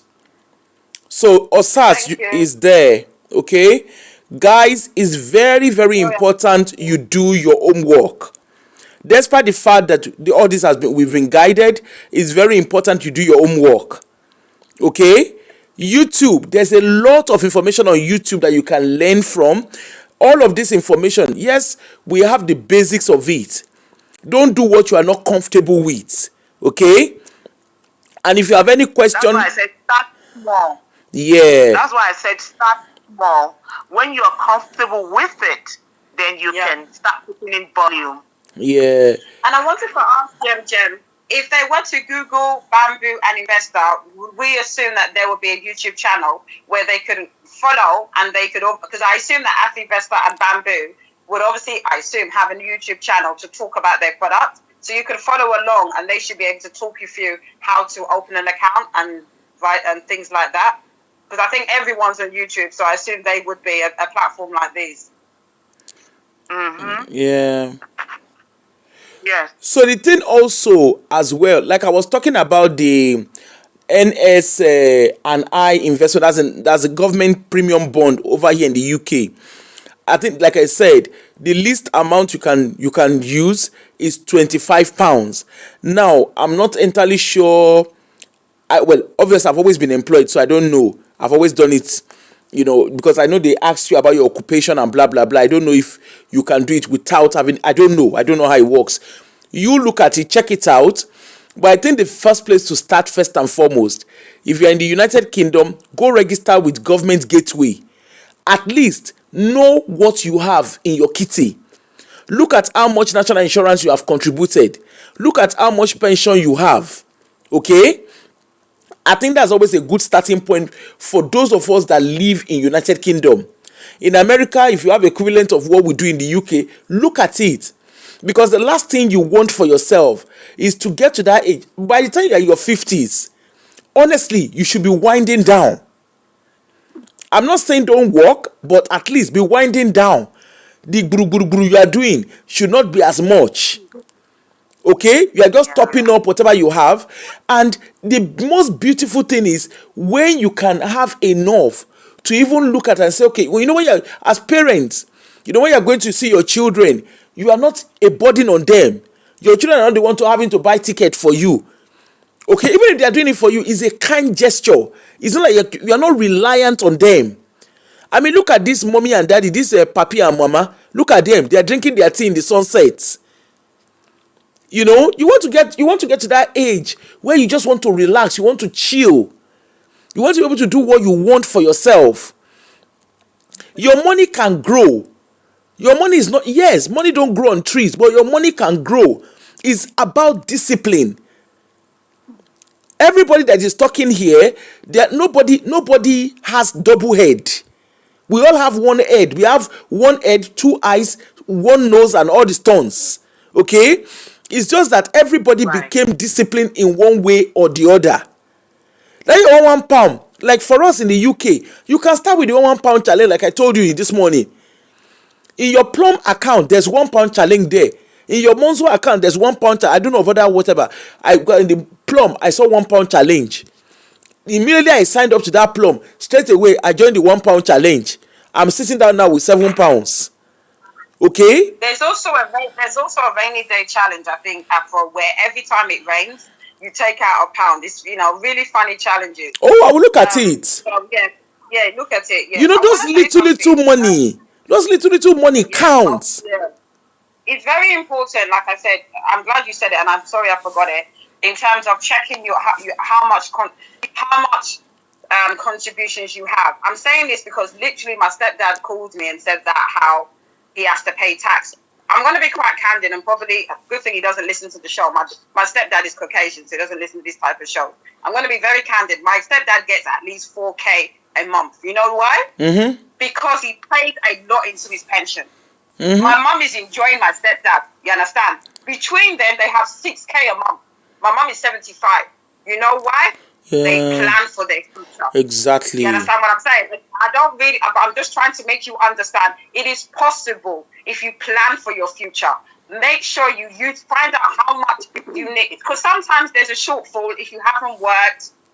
You have to make up for that. Mm-hmm. It's very important you go onto your government website, check. Because I think you have to have, is it 40 years of contributions? I'm not sure. So go and check that. But there's certain amount of years you have to contribute in the UK to get a pension. Yeah. And the reason why my stepdad and my mum have a fantastic pension is because they didn't rely on the state. They get a state pension, but they paid into a private pension. And I know my mum, when she was still with my dad, she overpaid and she did a lot of salary sacrifice. So I'm making you aware that the reason why they have great pensions is because they planned and sacrificed and paid out of their salary. So now they're living pretty and making probably double what I get. And I'm still working. Yeah. So it's very important, guys, you check your pension if you're in the UK to find out if you've done a shortfall and you need to pay extra money. And then once you do that, you can continue with everything else that we've said, which is ISAs and then obviously plum and everything else. Thank you. Yeah. So, like I said, if you're in the UK, first and foremost, go and register with the government gateway. That's your HMRC. If you're in the UK, you know what HMRC means. A very popular acronym. Go and register with HMRC.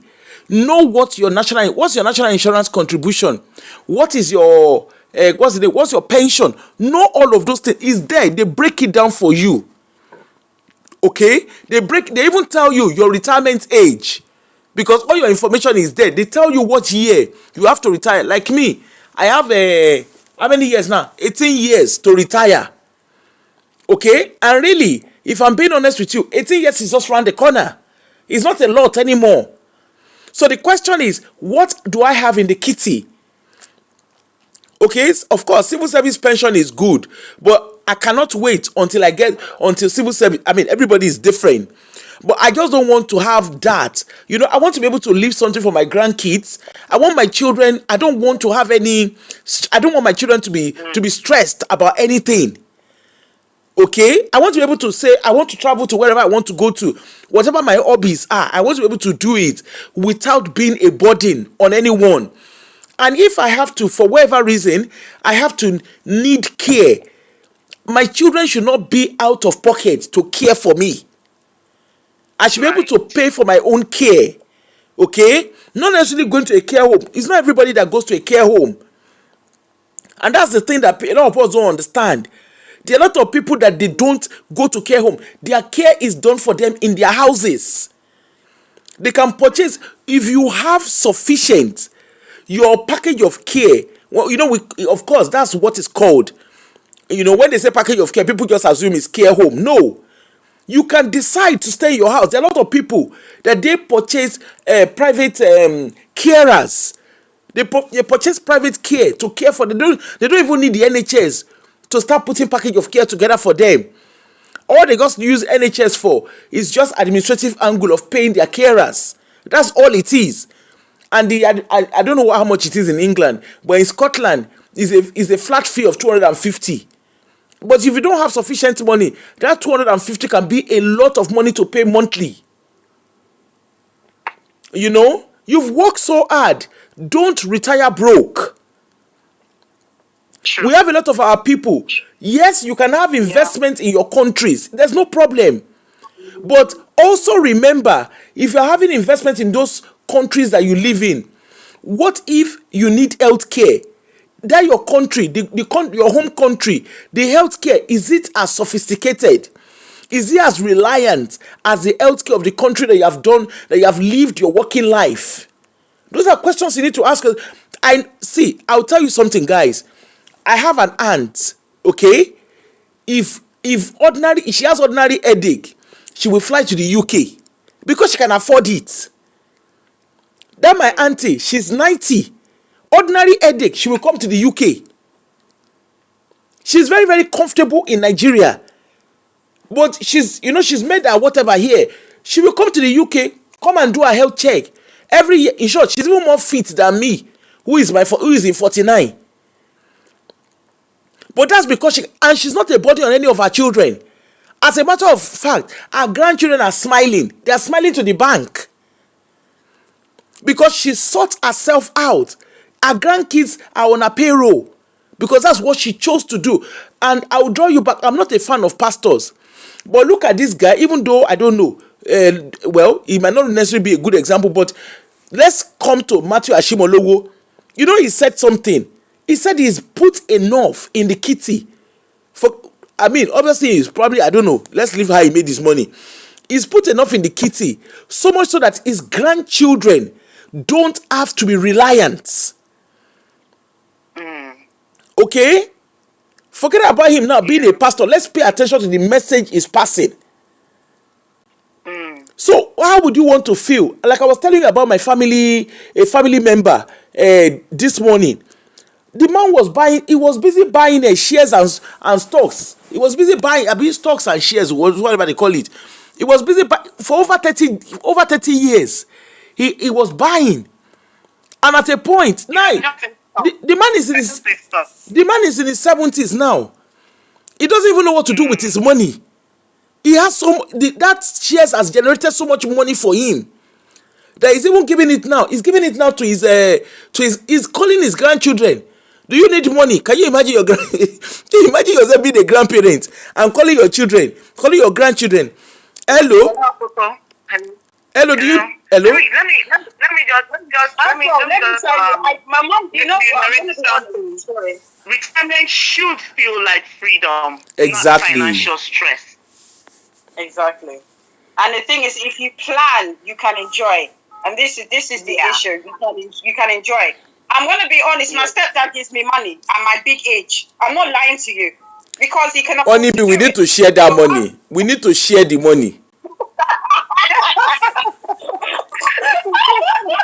I don't get me wrong. I'm enjoying with my stepdad. I'm not playing. And I need to come and find you.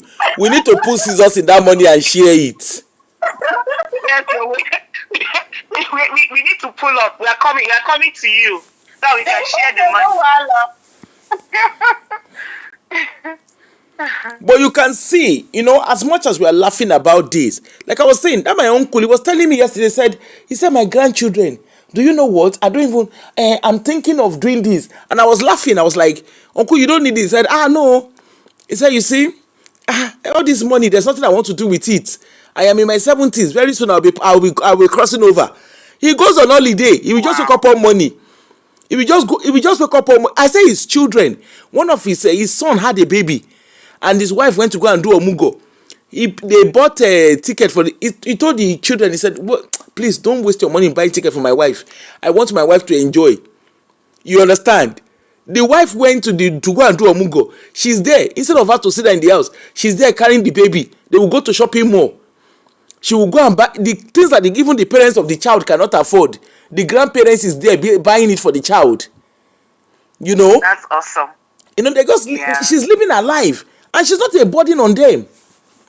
And then at a point, the husband said, look, I'm missing my wife. He bought ticket for her. My uncle went to go and see his child. He went to go and see one of his children. And he got there. He said, this code is too much. There and there at the airport, he bought another ticket. He upgraded his ticket, bought another ticket, and came back to Nigeria. Wow. His children were not saying, daddy, we don't have money. That kind of, you know how we can be a burden if you don't have it. I'm not talking of his life insurance. So he has a life insurance that has settled his children for life. He is not a burden in any shape or form. With travel insurance, he's not a burden on his kids in any shape or form. I was telling him, I said this is where I want to be. Where I retire and I'm not a burden in any shape or form on anyone.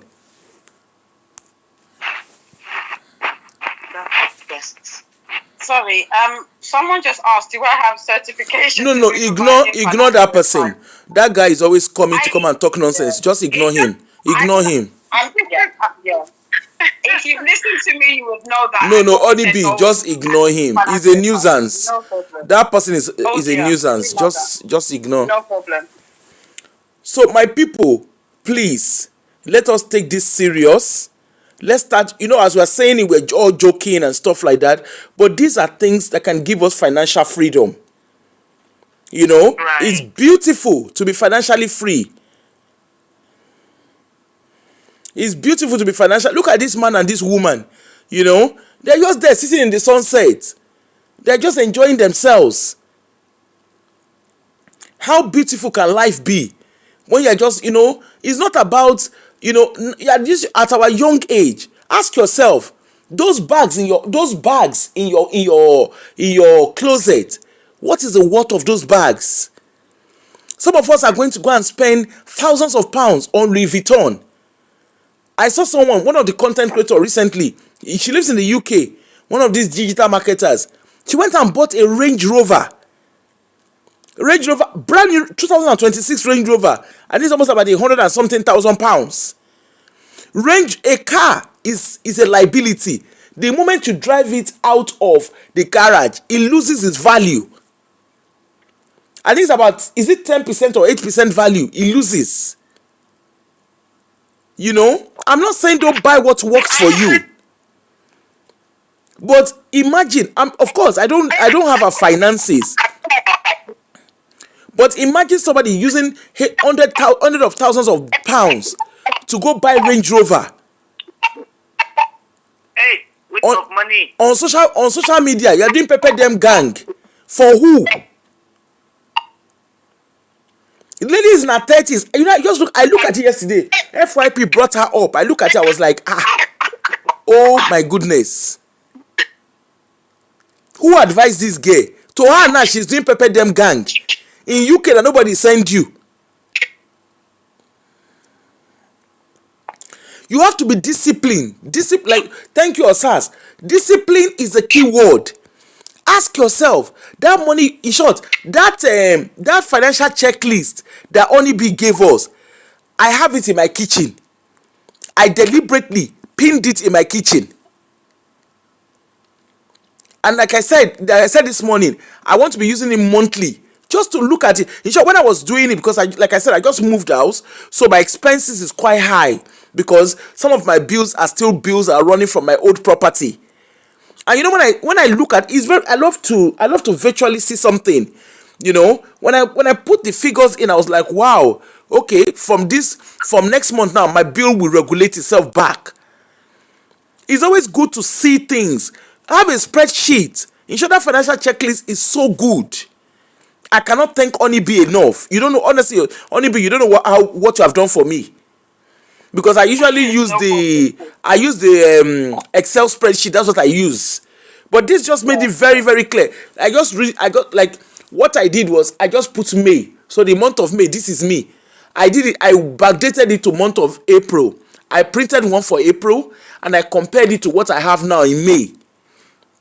And I plan to be using it every month. Just print it. I'm not saying you should go and do what I'm doing, but for me, it works for me to see. I love to see what I'm doing every month financially.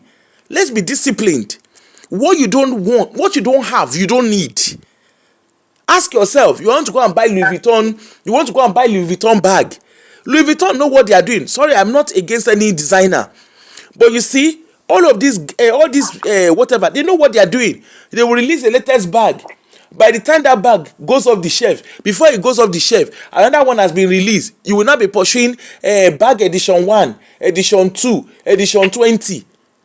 There's somebody on, there's this guy on, I think it's on TikTok. The guy does reviews on Birkin bags. If you see the guy, if you see the corner of the room, sorry, I'm not being rude, but if you see the corner of the room that the guy is sit down to be analyzing Birkin bag, even he himself, he doesn't have Birkin, and he's there analyzing it. Oh, look for his wife, she has Birkin 1, Birkin 20, Birkin 30. Some people say they buy luxury item as what's the name, as investment. Me, I don't know. I'm not into that, so I don't know. I'm not saying people cannot do that, but before you start running, before you go and run to go and do what you don't know, you are seeing all these. Look at all these celebrities. You are following them. They are doing pepper dem gang. Some of them is Turkey. Me and one of my friends went to Turkey last year, 2 years ago. Go and see where they sell all these fake designers in Turkey. You are there running after them. You don't even know how they are making their money. Somebody has a wig. Somebody carry a wig of 5 million on their head. You imagine carrying investment of 5 million. You put it on your head, and you are relaxed. I don't know how people do it. And then it now reach the time. One of your celebrity, it reach the time that they are looking for money. They are not coming out to come and be begging. They needed health care. And they're now begging, please, come and help us. We need money for health care. This person has health challenges. Hello? You had a wig of 5 million on your head. You will see people, go and look at how much people say they are using to do BBL. You go fear. Go and see how much people are using to do BBL. It's thousands of naira. Millions of naira, I say thousand. To do BBL. And that BBL is one thing to do, is another thing to maintain it. Yeah. They are doing the BBL, they are doing all sorts of stuff. Somebody carried 30 million. She said she used it to do cake. Somebody used 30 million naira to do cake of 30th birthday. And people are clapping for her. Somebody carried 900. I did a show where the decorator, I don't know what they call themselves. She said the cheapest she used in doing wedding decor is 900 million naira. Excuse you, 900 million. 900 million naira for wedding of how many hours? Imagine having 900 million. Imagine having investment worth of 900 million. Just, these things are very simple. Just think about it.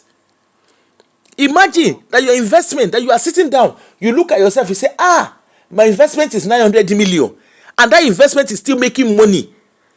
Do you know that you can have investment that with or without you paying attention is making steady money for you?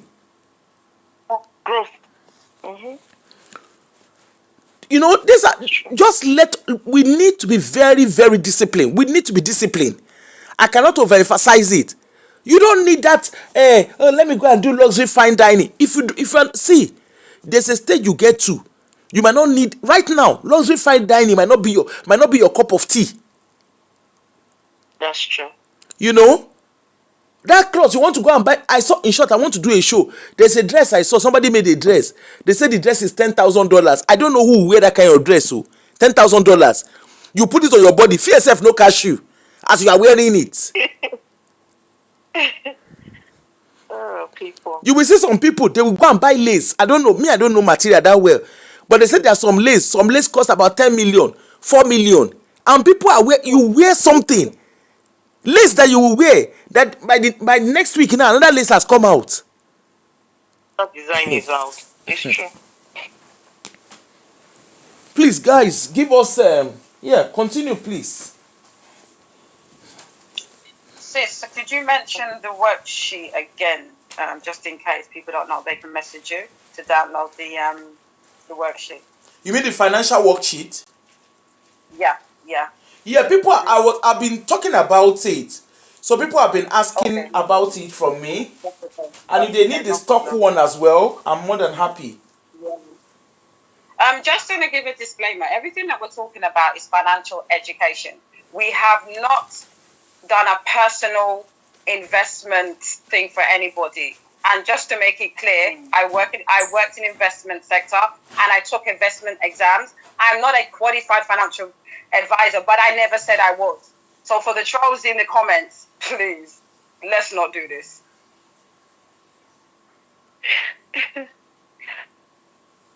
People.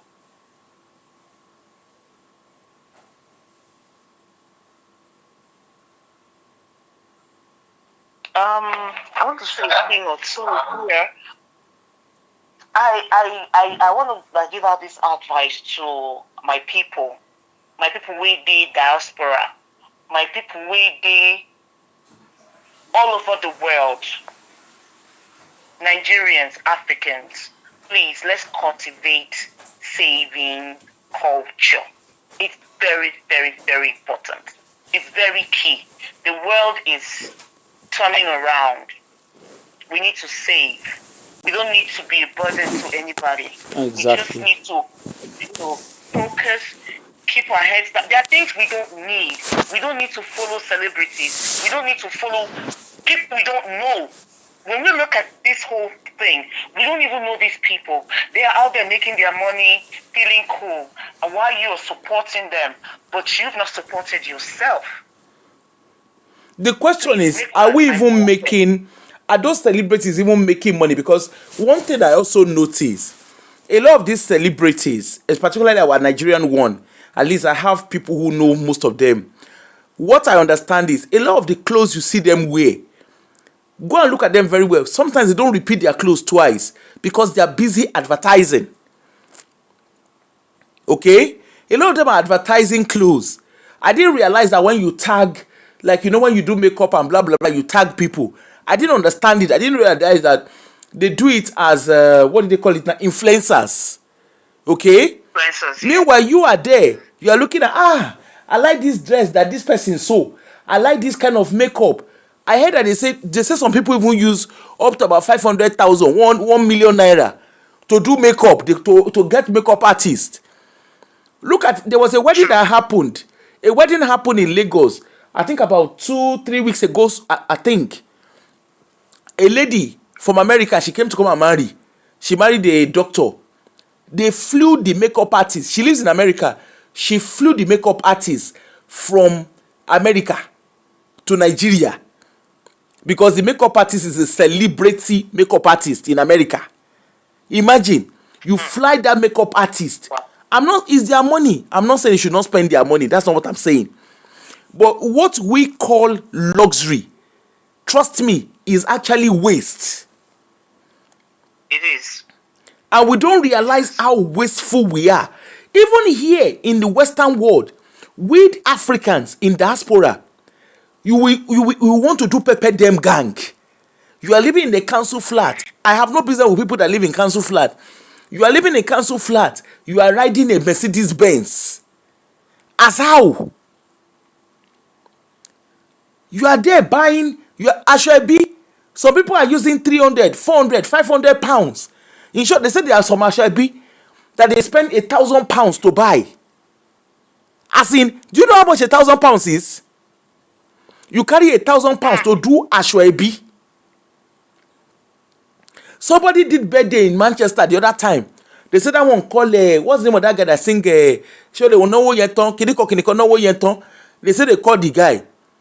Apparently, to call that guy is 10,000 pounds for birthday. I know it's your money. You can do whatever works for you. It is your money. But you see that money that you are spending, that money that you are doing yala yolo. The question is, let's assume something happens to you today. Do you have that same money that you have spent for party? Do you have that equivalent of money in your account? Just in case something happens. Right now, between me and you, on emergency phone, let's say something happens. The job you have, that job you are no more needed. Or something happened, and that job, your company packed up. Do you have what can pay your rent or your mortgage for the next 6 months?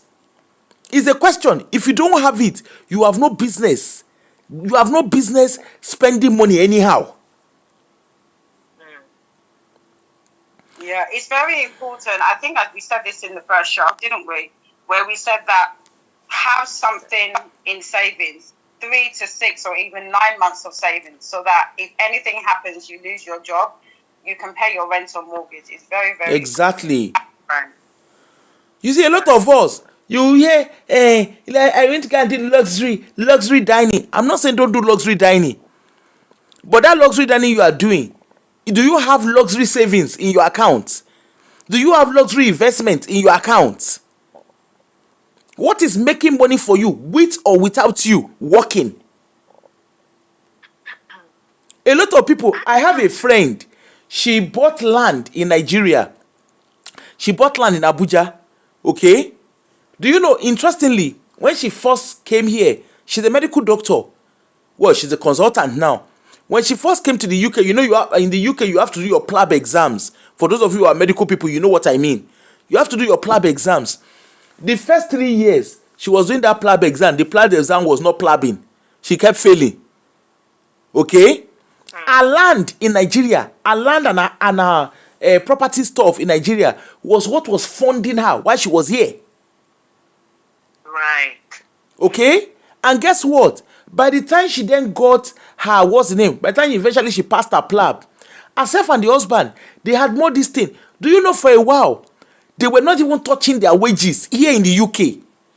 Because the property they had in Nigeria was, the rentals was self-sufficient for them here in the UK. So they used their wages here. They were using it to do more investment, both in the UK. In short, they ended up, I don't know how they did it, but they ended up doing investment. They were talking about the investment in America. They ended up doing investments in America, and they did more investment in Nigeria. But that's because they planned themselves. A lot of you guys came here on COS. Your houses, some people said they use over 50 million, 30 million, 40 million, whatever million. They were using it to relocate. People had houses in Abuja. They sold their houses and their businesses to relocate. And then they came here. Their case became what I ordered versus what I got. And of course, if you are migrating to any Western country in your 50s, your working lifespan is very, very short. Because there is no danger you can contribute sufficiently to your pension. There is no danger you would have done that. And these are things that a lot of people don't understand. There are a lot of people who have migrated, particularly these COS people. A lot of them have migrated. When you find out what age I've met quite a lot of them. Some of them 51, some of them 56. No I've way. met somebody at age 57. Wow, Japan. Wow. 57 who migrated to the UK. And now they have 10 years to their, what's the name of that thing that they, COS, whatever they are giving them, LRL, whatever. They have 10 years. So by the time he's 67, please, who want to employ you at 67? Is it the Tesco job you want to do that will get you a sufficient pension? I went on ship cruise last year with a friend. Most of the people on the cruise, most of them are retirees. In short, there was one woman we met, a woman and her husband. They are cruising. They are doing 3 months cruising. They've retired. They are on the ship for 3 months. They say they usually go around the world. I'm not saying you have to do that. I'm not saying go and be cruising or do. What I'm saying is, if you are financially free, if you have nothing to worry about financially when you retire, your retirement, you see, when you get to that retirement, your heart should not be doing big, big, big, big, big. You should be very happy to retire. And if you are self-employed, please make sure you've tidied up your finances. I was telling you guys on Friday about it. In short, I couldn't hold back. What's the name? The guy that, one of the guys, self-employed. All he had in his, he was driving a taxi. Only to find out that when package of care came, all the guy had was £5,000. For the years that he has worked, all he had to his retirement is 5,000. He had not put any money, he had not put sufficient money in his kitty. And the guy has spinal cord injury. So he has a long-term care and full dependency care.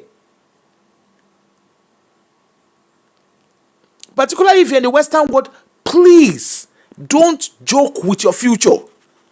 I'm not saying it to scare you, but You see, when you get to that stage where they are doing package of care, trust me, yes, everything is confidential, but when they want to do your package of care, there is no confidentiality. All those information will come up.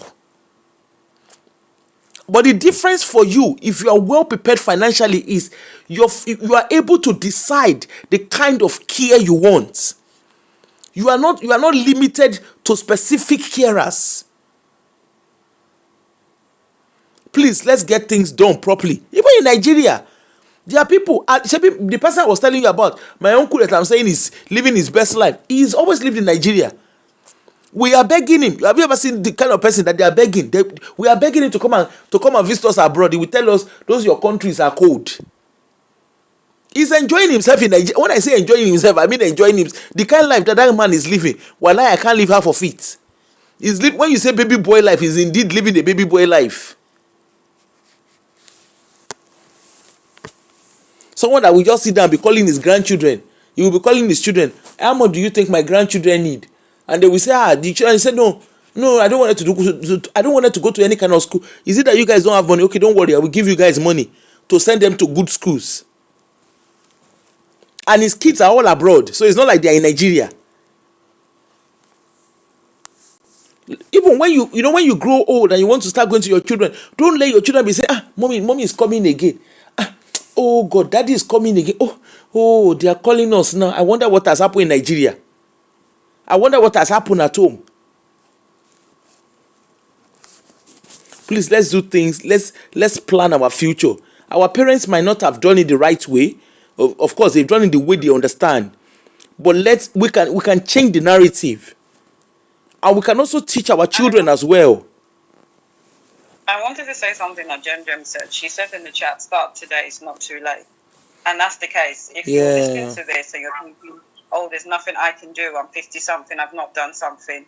No, you can still start today. Start today, it's never too late. Thank you. Who is this one now? See, who is this one that is talking? Bajabi Amila or whatever. Say, so you are living in luxury on a ship cruise, yet you advise people not to enjoy themselves. Anyway. Yeah, that's all from everything that you said. That's the social intelligence. There will always be some. Yeah. He didn't hear anything else. That's what he heard. Exactly. And that's what he heard. Yeah, there's no comment regarding someone like that has no emotional intelligence. I don't have time. So please, my people, please share this video. You see, we're only 39. If we are talking about, this person is going to go and sleep with this person, you will see us with plenty. But when we are talking about things that will better our life, you will see us, we are minimum here. Anyway, it doesn't matter. Please, if you have, does anybody have any question for Jem, Onibi, or Bami, please? Does anybody have question? If you have question, type it. Otherwise, you can send it on the WhatsApp number that is there. Send it on the WhatsApp number and I will always pass it on to them. Sorry, Aproko, can I say something? Yeah, go ahead. Oh, thank you. So I'm going back to the issue of stocks and shares. Because I know there was a point they said for beginners, how to start. Please do not rush or jump into anything. Mm-hmm. The number one thing you need is knowledge. Acquire the knowledge first. Before you press that button to buy that stocks or what's it called, shares, please acquire the knowledge first. Understand what you are getting yourself into. Have the fundamental knowledge. Have the basic knowledge. Mm-hmm. And when you actually register with brokers, they make you to sign an indemnity form. That indemnity form will be talking about how risky it is to actually invest in the stock market, and that you understand what you are doing, and that there is the chances that you lose everything and all whatnot. That's why you want to gain the knowledge first. And once you've gotten the knowledge, then you can then proceed to actually invest, because at that point you know what you are doing, you understand what you are doing, and for starters, to not invest what you are unable to afford to lose. Yes, we invest not with the intention of losing. However, it could go south. It could go south. So if that happens, let it not be that it is your house rent, is your what's it called, tuition fee for your kids that you've actually put in such investments. And I'll quickly say this about Warren Buffett, of which we know is the father of stocks and shares, isn't it? Before I just yield the floor. Warren Buffett says it, and that's just the truth, that when you are actually invested in stocks and shares, that yes, he will tell you, yeah, go for the strong companies that are fundamentally strong, look at the sector, blah, blah, blah. But for you to do that, you would need the knowledge, isn't it? Yes, you do. So once you go into those, and then you see a loss that is looking red, I'll call it red, or you are in negative, you are not in actual loss at that point, because that's a paper loss. It's just on your screen, it's displayed on your screen. The only true time you lose is actually when you actually panic to sell. That's when you have actually lost. There's one of the stock I'm actually invested in that at a point I was actually on negative 30-something%. I think probably 37% actually. And is a stock that when I actually invested in, I was actually up. I was up over 20% before it actually then reversed. And I know what happened because I took my time to study, to acquire the knowledge. I checked the fundamentals. It's still good to go. No problem. For me, as an individual, I did not even panic a single bit. Instead of panicking, what I did was that I was buying the dip. That negative, I was buying it.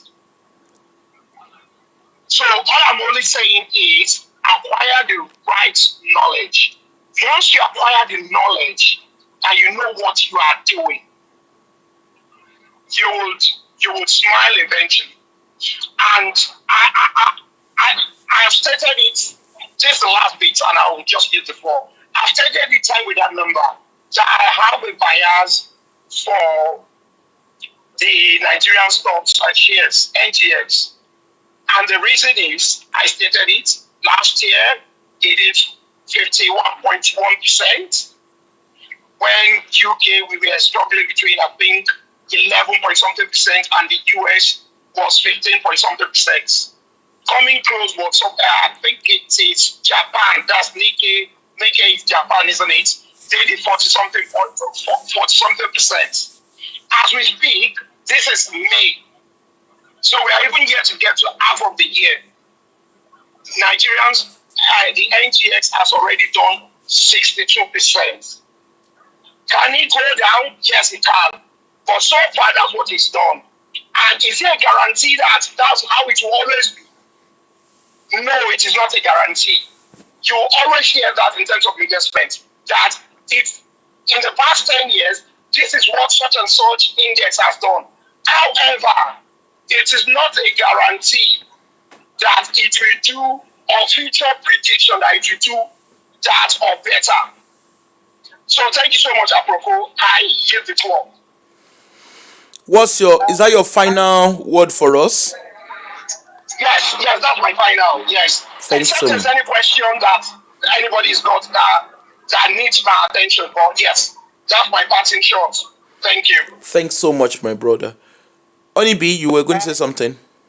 Yeah, I was going to say that the whole point of these shows is to basically, we're not giving financial advice, because you are, as people in the someone said in the comments, we're not qualified financial advisors. The whole point of these shows, the one last week and this one, is to educate people about what's out there, about understanding stocks, shares, dividends, and about investments and savings, so that you can enlighten yourself and educate yourself more.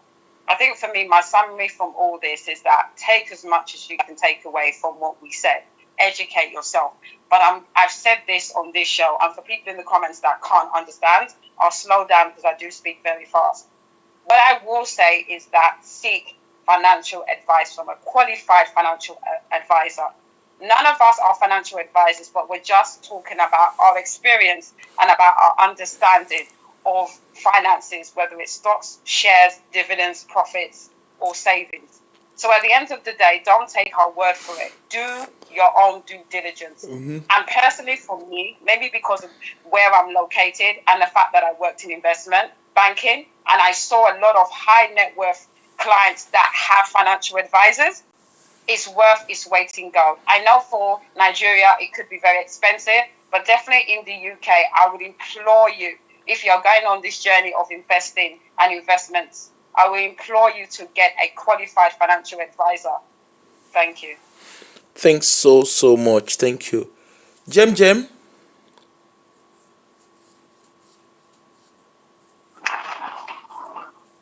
Hello? Yes, your final word, your closing word, sorry. Okay. All I can say here is that, like Honey Babe said, we're not financial advisors. We're just here to create awareness. And I want people to remember this, especially in the diaspora, Nigerians in general. It's not about how much you make today. It's about how disciplined you are with what you have. Thank you for having me. Oh, thanks so much, guys. Thank you. Please, let's give a big clap to Jem, Onibi, and Bami. They've been very, very helpful.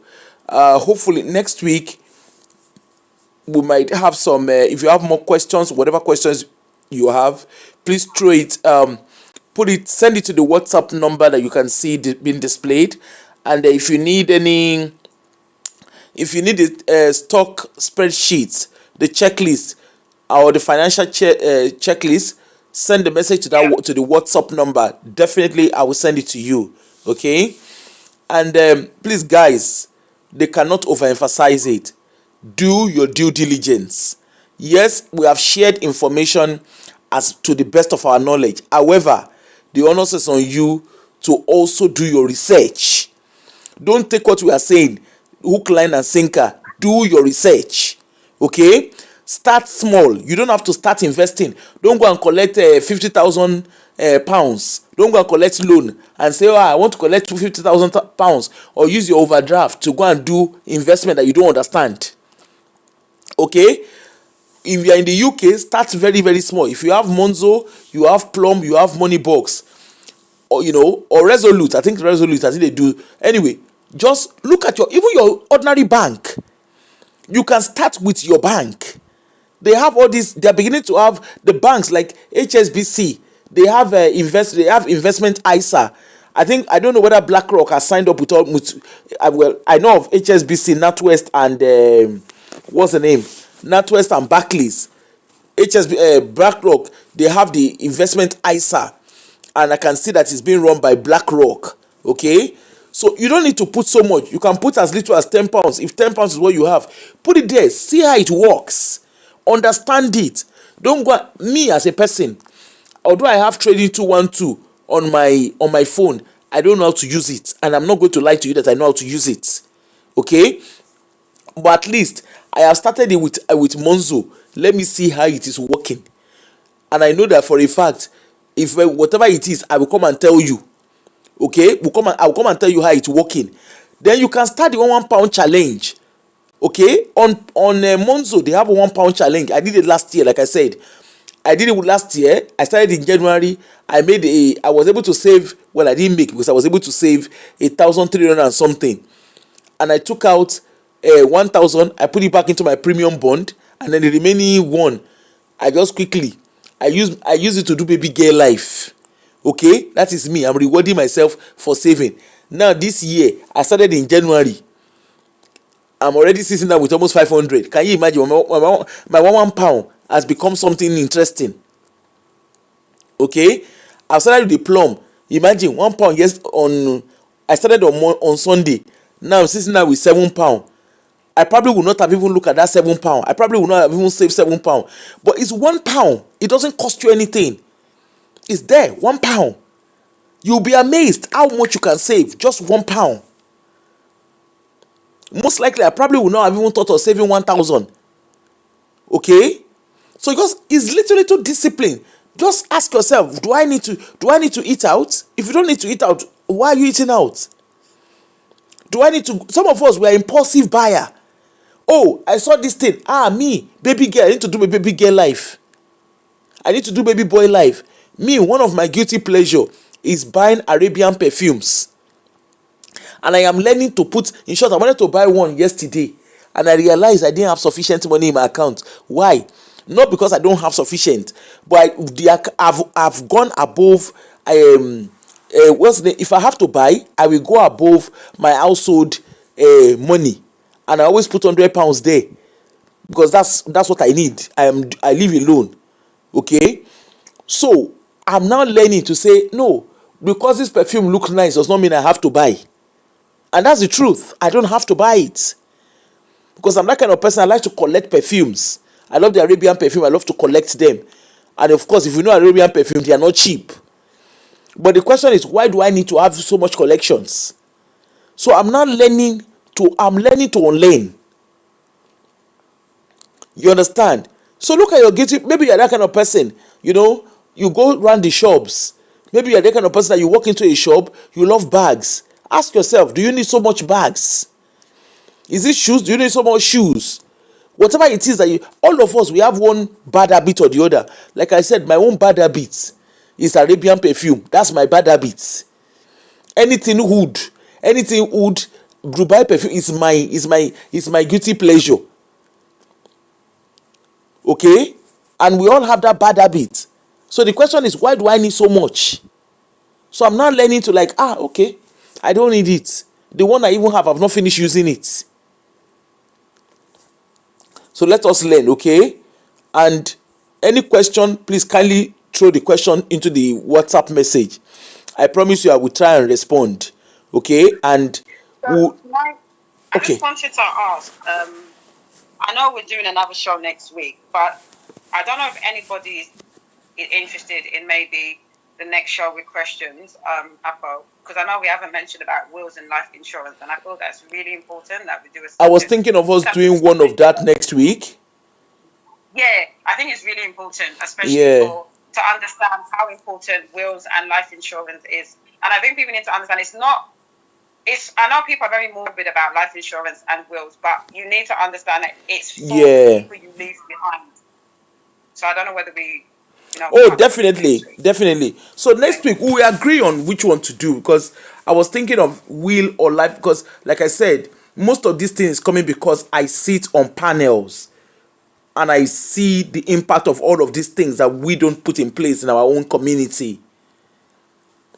So definitely next Saturday or Sunday, when I'll be in touch with you guys and we'll look at what works.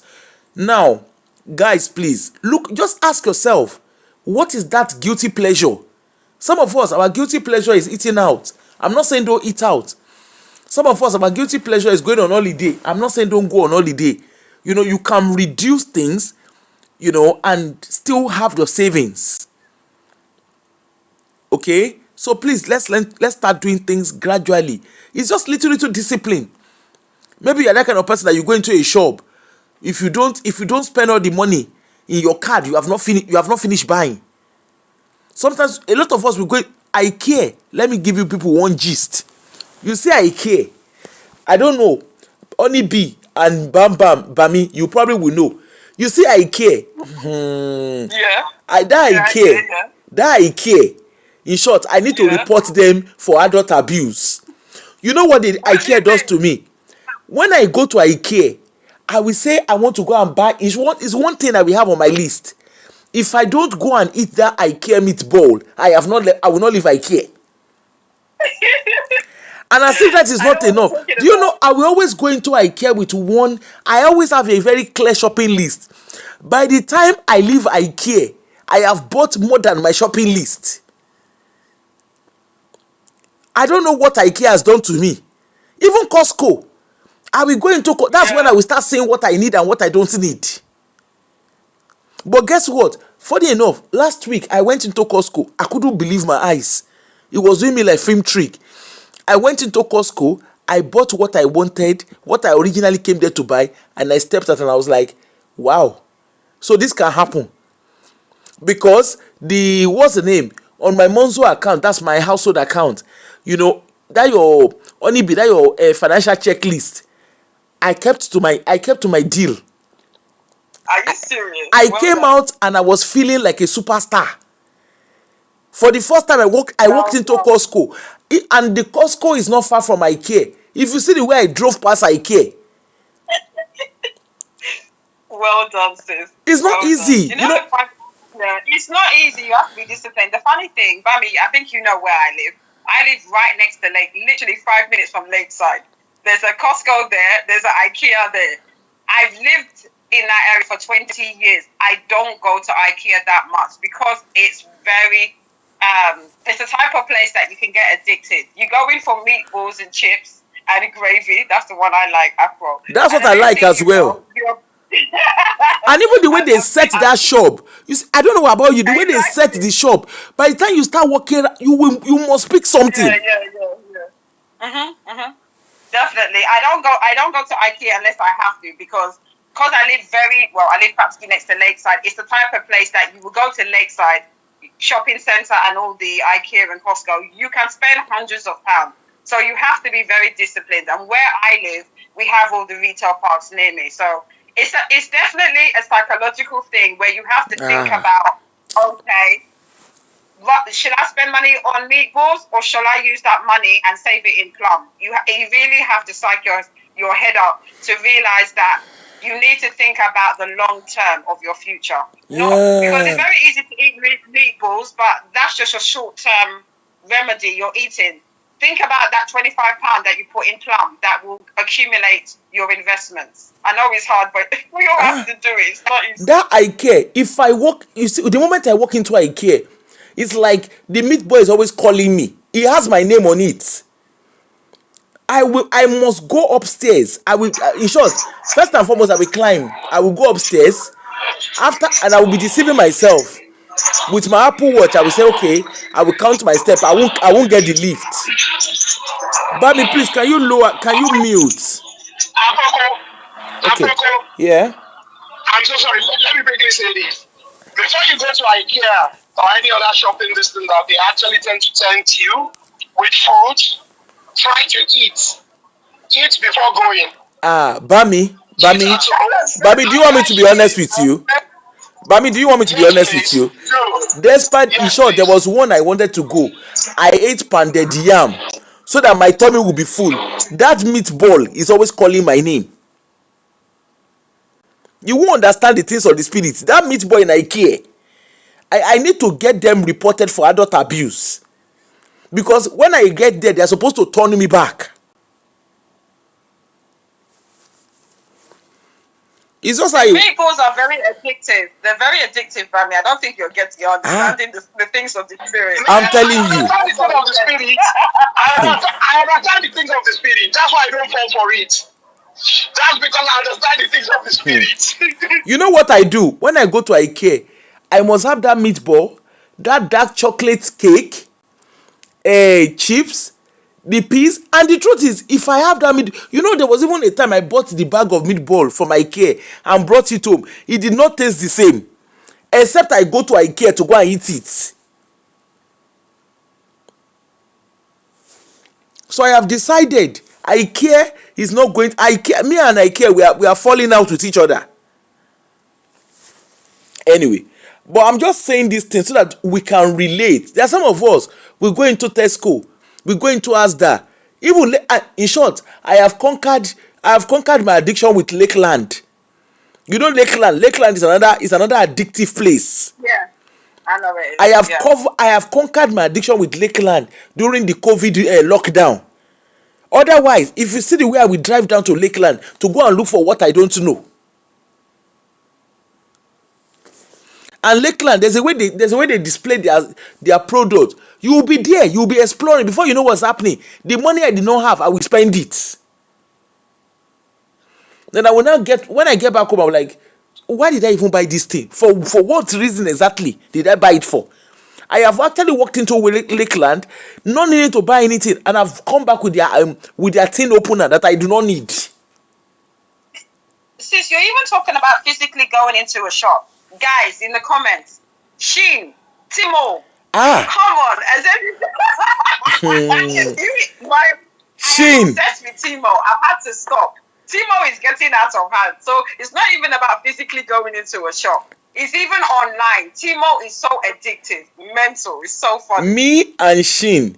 I look at Shein, Shein looks at me. In short, if you see the kind of thing that I inside my basket, I look at Shein, Shein looks at me. Me and Shein, we are looking at each other's eyes. But I think the problem for me is because now I don't have like I was saying, without financial spreadsheet. Guess what I did? I have exhausted. The only money that is left in my household money is £25, which I need to use and buy fuel. So if I spend that money for something else, I won't have money for fuel. Not because I don't have spare cash, but it means I have gone away. I've gone out of my budget for my household budget. You're really disciplined just from that worksheet. No, I am learning. I am learning to be disciplined. I'm actually in shock. Wow. No, guys, but I'm just. Are you seeing what you're doing with the worksheet? Wow. because the thing is, that pot, the Monzo pot is really helpful.